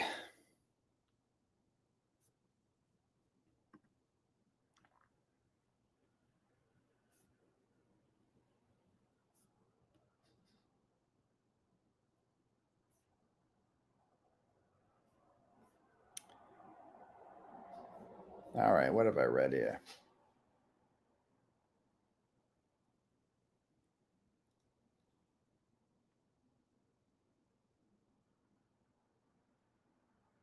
Okay. Randy from Shrewsbury sends $5 and goes, after he loses the case, some local restaurant needs to name a menu item after Hank.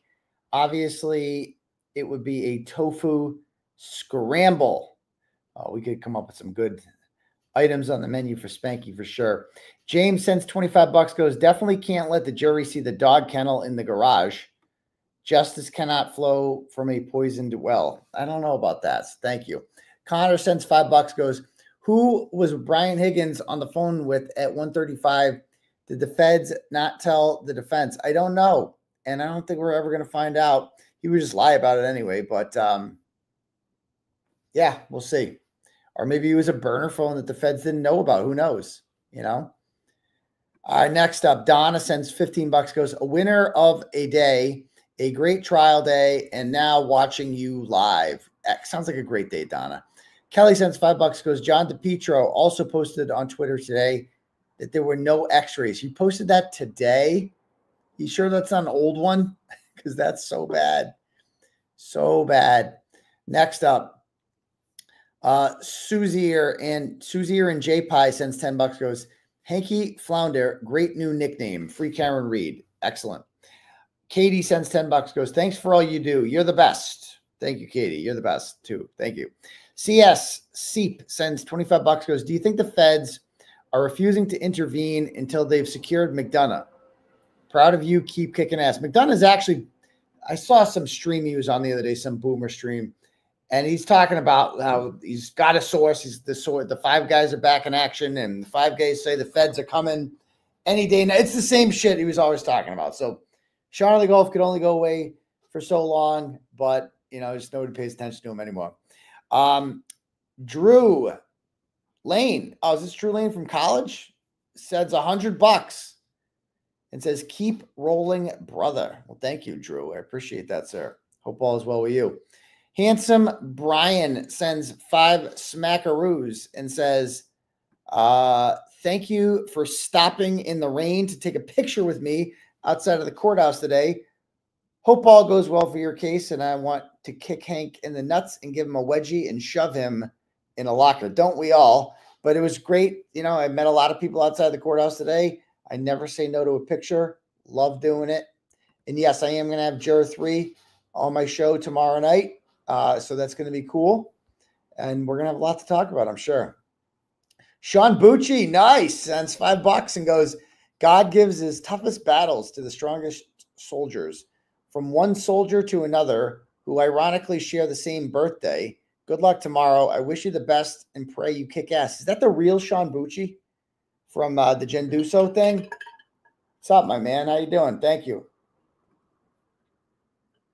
Kelly sends $5 and goes, best of luck tomorrow. You deserve a big win. Can't wait to hear you tell all posts Karen's not guilty. I know. It's going to be awesome. So thank you, Kelly. A-Rod sends $10, goes, I sent you a video of Chris Albert and Colin Albert having a fight with a husband and wife who are from Utah. They flew in to support Karen Reed. Where'd you send it? On Facebook? Oh, that's out?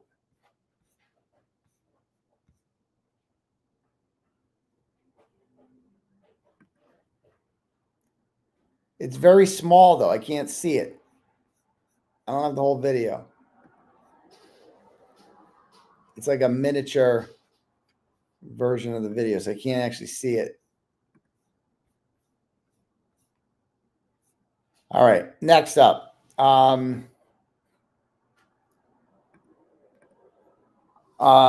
Randy's No Dummy sends 15 bucks, goes, after today, the only hang up for jurors could be that 1162 happened at 34 Fairview around the time John's phone stopped. I know you don't agree. The defense should argue it's reasonable to think that that happened when Karen was driving back and missed a turn. They got to give the jurors some alternative other than it happened at 1231 instead of 1232. AJ could argue it's why John's phone disconnected from the Lexus at 1230. No, totally. Totally. I'm with you on that. They definitely need to address that and just be like, well, it's not certain that that actually happened. So it probably didn't. And there's other alternatives you could consider. Thank you. Laposata's Tofu Cookbook sends 100 bucks and says, keep my tofu out your fucking mouth, Spanky. You're gross. Free Karen Reed and free the doctors. Okay. Thank you. Mike sends 50 bucks and says, thanks for constantly being on the right side of wrong. Hope the McAlberts understand that karma knows their address. The wicked flee when no man pursueth, but the righteous are bold as a lion. Proverbs 28:1. Thank you, Mike. Dr. Loposata, 𝗀𝗄𝗄𝗃 McGee, sends 10 bucks and goes, could Spanky's moment on cross-examination of Dr. Loposata be the most spectacular instance of legal self-sabotage in history? The jury just witnessed everything he has been lying to them about being completely dismantled in under 15 seconds. It's so true. If the jury had any doubt about her innocence, case closed. P.S. I still can't believe Jill Daniels touched you. I know. She did touch me, and she needs to keep her hands off me. So thank you. Jay sends 10 bucks, goes, shout out to Dr. L for telling Spanky like 10 times that he's the dumbest motherfucker alive in the most grandma way. I know. I know. Kevin sends 5 bucks, goes, yesterday that labored breathing was there after the doctor left the stand. It has to be someone else. No, I think it's her. Why aren't you streaming on Rumble? I should be on Rumble right now. I see 73 Rumble rats over there right now, hanging out. Oh, they're over there. So thank you. Marianne sends 25 bucks, goes, my year-old dad passed away on Friday. I'm sorry about your dad. He's only a year old. But we watched you every night on YouTube. He always asked whatever happened with Karen Reed. He also asked Ed how they allowed all the swearing on TV. We love you, doctor. Well, I'm sorry about the loss of your dad, but I'm so glad and so happy to hear that you guys bonded over Turtleboy. That really makes me feel warm and fuzzy inside. So thank you very much, Marianne. Juju sends 10 bucks, goes, hey, Turtle, what was the inside story you had about Proctor and Kerry Roberts' bad deeds? It's going to have to come out later. We got to get these texts unimpounded. I've been asking my lawyers about it forever. And it's just, we have so many other shits that we're dealing with. I don't know. I'll get it done. Kyle sends 25 bucks, goes, John Stamos and the Beach Boys performed in Lowell today. Stamos said, I'm obsessed with this trial. I invited Karen Reed here, but she couldn't show up. Got it on video. Great moment. Are you fucking kidding me? Is that real? That's wild. Send it over. Spanky Needle Dick sends 5 bucks to go. Spanky fucked up and AJ won because of all the questioning about Dr. L with Dr. Russell. Makes it appear that Dr. L said animal in a report and Dr. Russell stepped in to say the animal was a dog. To a jury, it looks like that was the plan all along. That's great. 5 bucks from Blue 42. Sorry, I'm just seeing how many got left. Says, we love you, doctor. And please give a shout out to my wicked smart and beautiful daughter, Alyssa. We ain't got no quit. Love you, Alyssa. Thank you. 10 bucks here from Bev Cuntoni and says, John O'Keefe walked into that house and never walked out, ambushed in the basement, punched by Brian, mauled by a dog, cracked his skull on a barbell, left seizing and unconscious, the phone silenced in a Faraday bag while his body chilled in the garage until they staged a dump job on the lawn to frame the one person who actually loved him. I think that's a pretty accurate assessment of what probably happened. Lori sends $7, goes, Doc, it's been 1,228 days as of today since they pinned it on the girl. Here's $7 because 7 days from now, Karen Reed will be free. The truth will always set you free. P.S. You got this tomorrow. You have the best attorneys. Well, thank you, Lori. And I agree with everything you said. Kasha gives $5 and has no comment. Thank you, Kasha. Farty Marty sends $10, goes, what was up with those blank pages Bev had in Welcher's report? The defense obviously had a different version. She seemed to quickly dismiss all ice a little when she was trying to understand. Is there a different version submitted into evidence? Your guess is as good as mine. I saw that too. Carrie sends a whole fucking thing for $10. Chances that I read the whole thing are small. We'll see. Doc, I mentioned this before. SB and his defense lawyer is trying to get my DCF case to use against me. The a-hole tried to kill me. Okay, I'm just going to stop reading this. Thanks for the $10, Carrie. Christine Mello sent, again, just because you send me $10, I'm not reading your whole fucking thing about DCF wanting to kill you because this show is not about you. So thank you very much. Okay, Christine Mello sends $25 and says, wishing you the best of luck this week. Almost 2 years of going to your hearings. And I'm going, oh, is this the Chrissy Mello? And I'm going to miss the best part. Taking that lying bitch and her friends down. I will keep you in my prayers. Oh, don't worry. Oh, and you're going to miss the Karen Reed verdict if you're going on vacation, Chrissy. So there's that. But enjoy your vacation. Therese sends $10, goes, Daddy, are your shirts for sale? No, these ones I can't sell. We got copyrighted on them. I love this shirt. I love Dr. Rentschler. So looking forward to him tomorrow. But I'm going to miss it because I'm going to be in trial. Blessed Mom from Texas sends $20, goes, praying for you tomorrow, Aidan. You got this. Justice is coming. Love and support to you and yours from Texas. Karen Reed will be acquitted. The defense is doing amazing. Spanky, you suck. Side note, my daughter Regan will be getting justice tomorrow, the 10-year-old as well. Prayers for us too. Awesome. Awesome. Glad to hear that. Thank you very much, Blessed Mom from Texas. Sufrigium sends $10 and goes, Dr. Tortuga, I was upset with you yesterday because of your potty mouth. Today I'm back to liking you again. I wish you the best in court tomorrow. Well, thank you. I knew you'd be back.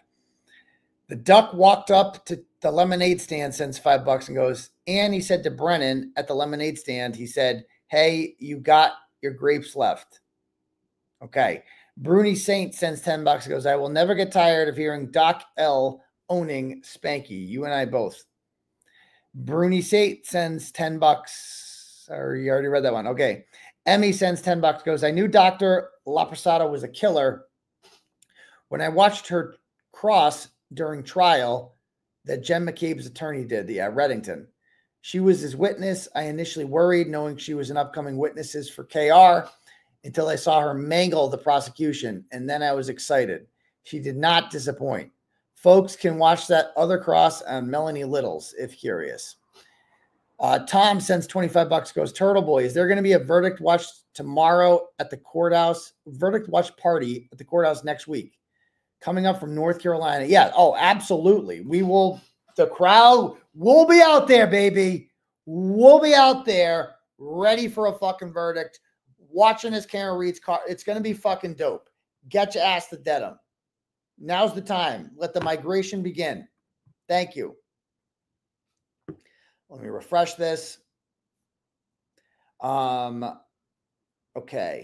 $10 from Ellie and says, Turtleboy, I love your optimism lately, but shouldn't we wonder if they've at least one juror paid off? Come on, guys. Or at least made contact with one. They've pulled out all the stops for 3 years. I don't believe they'll leave this up to chance. It just, no. I think there's too many eyes on it. Thank you. Paul sends $5 and says, greeting from Romania. Well, that's a new one. You are a true hero in this case. As a Romanian watching this, I can say that your judge is way more corrupt than our judges. And remember, we still have ex-communist judges. That's saying something. If the Romanians are looking down on us, that ain't good. That ain't good. All right. Let me see. Cash apps here.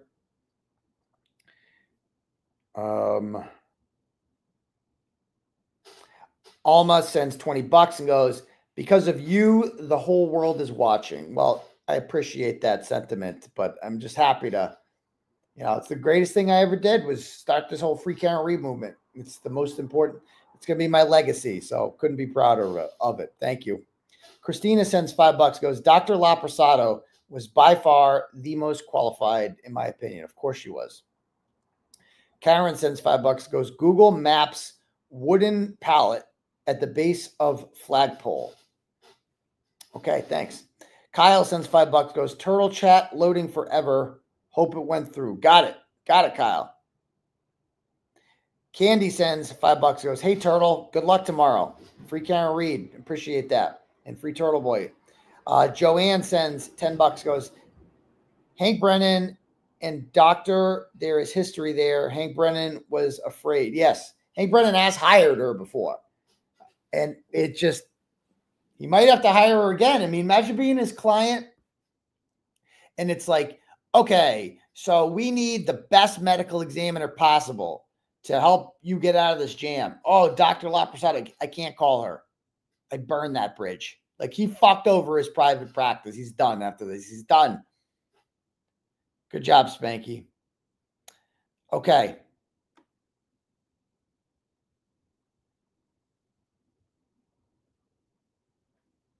Okay, Sandy wants me to unblock her on Twitter. Let me see. Her Twitter, I'm going to find her before I forget.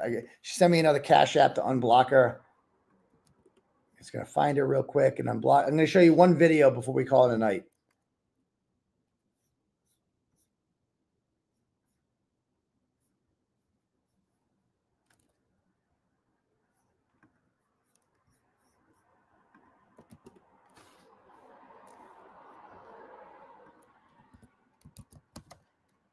Sandy _ Callie _RN. All right, Sandy, I unblocked you. I don't know how that started, but we're back. Okay. All right. Anyone else? All right, we're good. Let me just all right, so let's watch this one video. And because this video had me fucking dying today, guys. It takes a lot to make me laugh. This video made me laugh today, so I wanted to share it with you. I shared it earlier on my Twitter account. I want to share it again.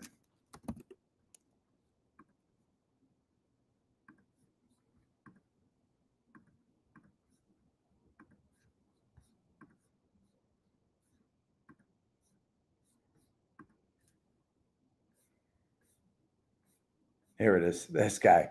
People are like, why do you think the Karen Reed trial is a cover-up? I don't know, Nancy Drew. Which one of these stories do you think is more believable? Karen Reed and John O'Keefe are at the waterfall happily gushing about how John's niece just got into a private school. And then in the 5-minute drive between the bar and the McAlbert's house, they suddenly get in some outrageous fight. And then minutes after they pull up, other people pull up and see that Karen is sitting in the car alone. Which apparently means that John was, crouched on the ground on the side of the car, hiding from the other people pulling up. And then once they took the time to walk inside, Karen Reed pulled 50 feet ahead, backed up 84 feet in reverse at 24 miles an hour, hit John perfectly with a clipping motion on the back of her taillight, sending John in a triple double axle pirouette backwards 7 feet into the snow, putting dog bites on his left arm, and mysteriously making his Apple Watch look like he just walked 86 steps and down 3 flights of stairs, while simultaneously causing lashes on the front of his face, which nobody can explain, and leaving shards of glass on the back bumper of the car that got towed and drove for 50, 60 something miles that didn't match the glass that was supposedly in his hand. And then Jen McCabe butt dialed John's phone 7 times, and then Higgins, after a long day at work, decided at 2:30 in the morning after throating whiskey gingers all day, decides he's going to go back to the police station at 2:30 in the morning to move car. And then he's caught on a surveillance camera texting, making phone calls in the parking lot, which he says he doesn't remember because they were butt dialed. And then Higgins' phone butt dialed Brian Albert's phone, and then Brian Albert's phone butt dialed Higgins' phone, never leaving a voicemail on either one. And then they talked for 17 seconds, but they didn't talk because they were both butt dials, so their butt hung up on both sides of the phone multiple times because 𝗵𝗄 𝗧𝗂𝗋 was clapping his wife with their vicious German Shepherd in the room. Oh yeah, but the German Shepherd actually wasn't in the room because it didn't bark when there was a ton of cars and a bunch of police responders and fire trucks. He really called Nicole Albert 𝗵𝗄 𝗧𝗂𝗋. 𝗵𝗄 𝗧𝗂𝗋.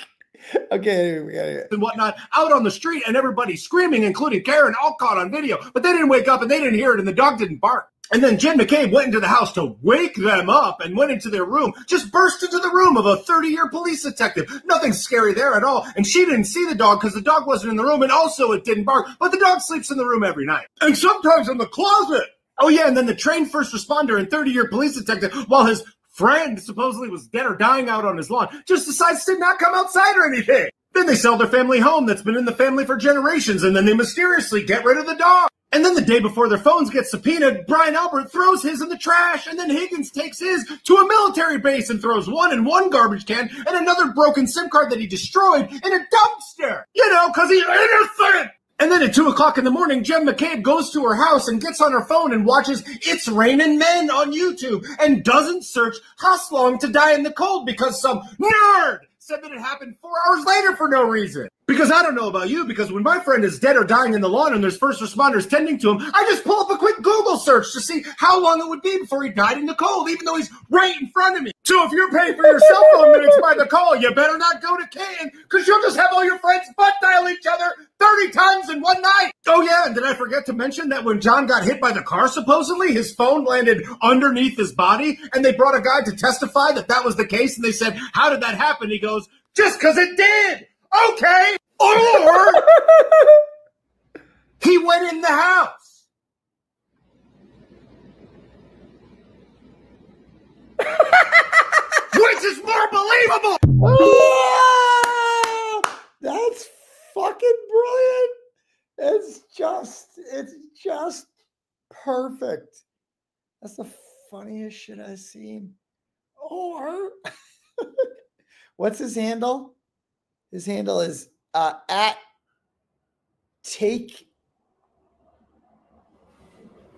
taken apps, like TAKENAPSS. That shit was hilarious, man. That shit had me dying. I was watching that. It's just so perfect. The shit that you have to believe in order to think that like Karen Reed did this and that the McAlberts aren't hiding anything at all. It's like, you got to be retarded to think that shit, man. Retarded. Oh, and like Julie Grant did a segment today. It came up on my feed. I hit play because and Joe Krowski's on it. They're talking about, is Jennifer McCabe going to sue me? No, bitch, she ain't going to sue me. I wish a motherfucker would. I've been saying that for a while. I wish she would try, but they ain't going to do it.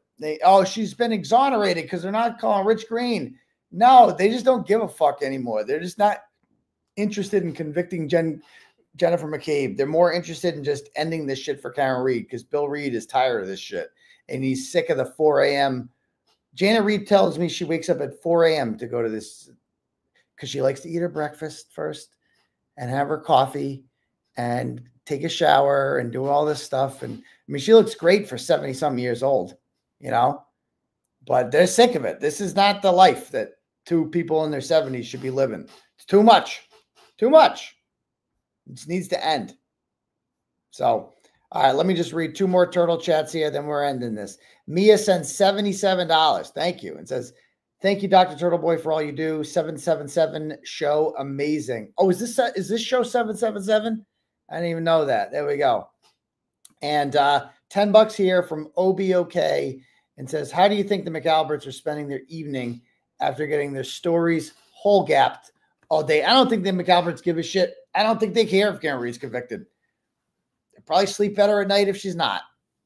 But they have to pretend, don't they? All they care about is their own reputation, which is forever destroyed. And there's nothing they can do about it because everyone knows what they did. They done killed John O'Keefe and framed an innocent woman. So that's a fact. It's what happened.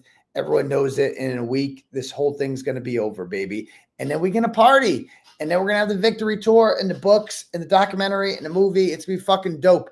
Happy endings for everyone except the McAlberts. All right. Anyway, guys, I'm out of here. I got court tomorrow. I got my trial. Wish me luck. Not guilty. Y'all got to feel me. And hope to see some of you guys down there in Dedham tomorrow. All right. Peace, Turtle Riders. It calls for data including calendars, alerts, reminders, notes, text messages, pictures, or videos from April 1st, 2023 through and including October 5th, 2023. 7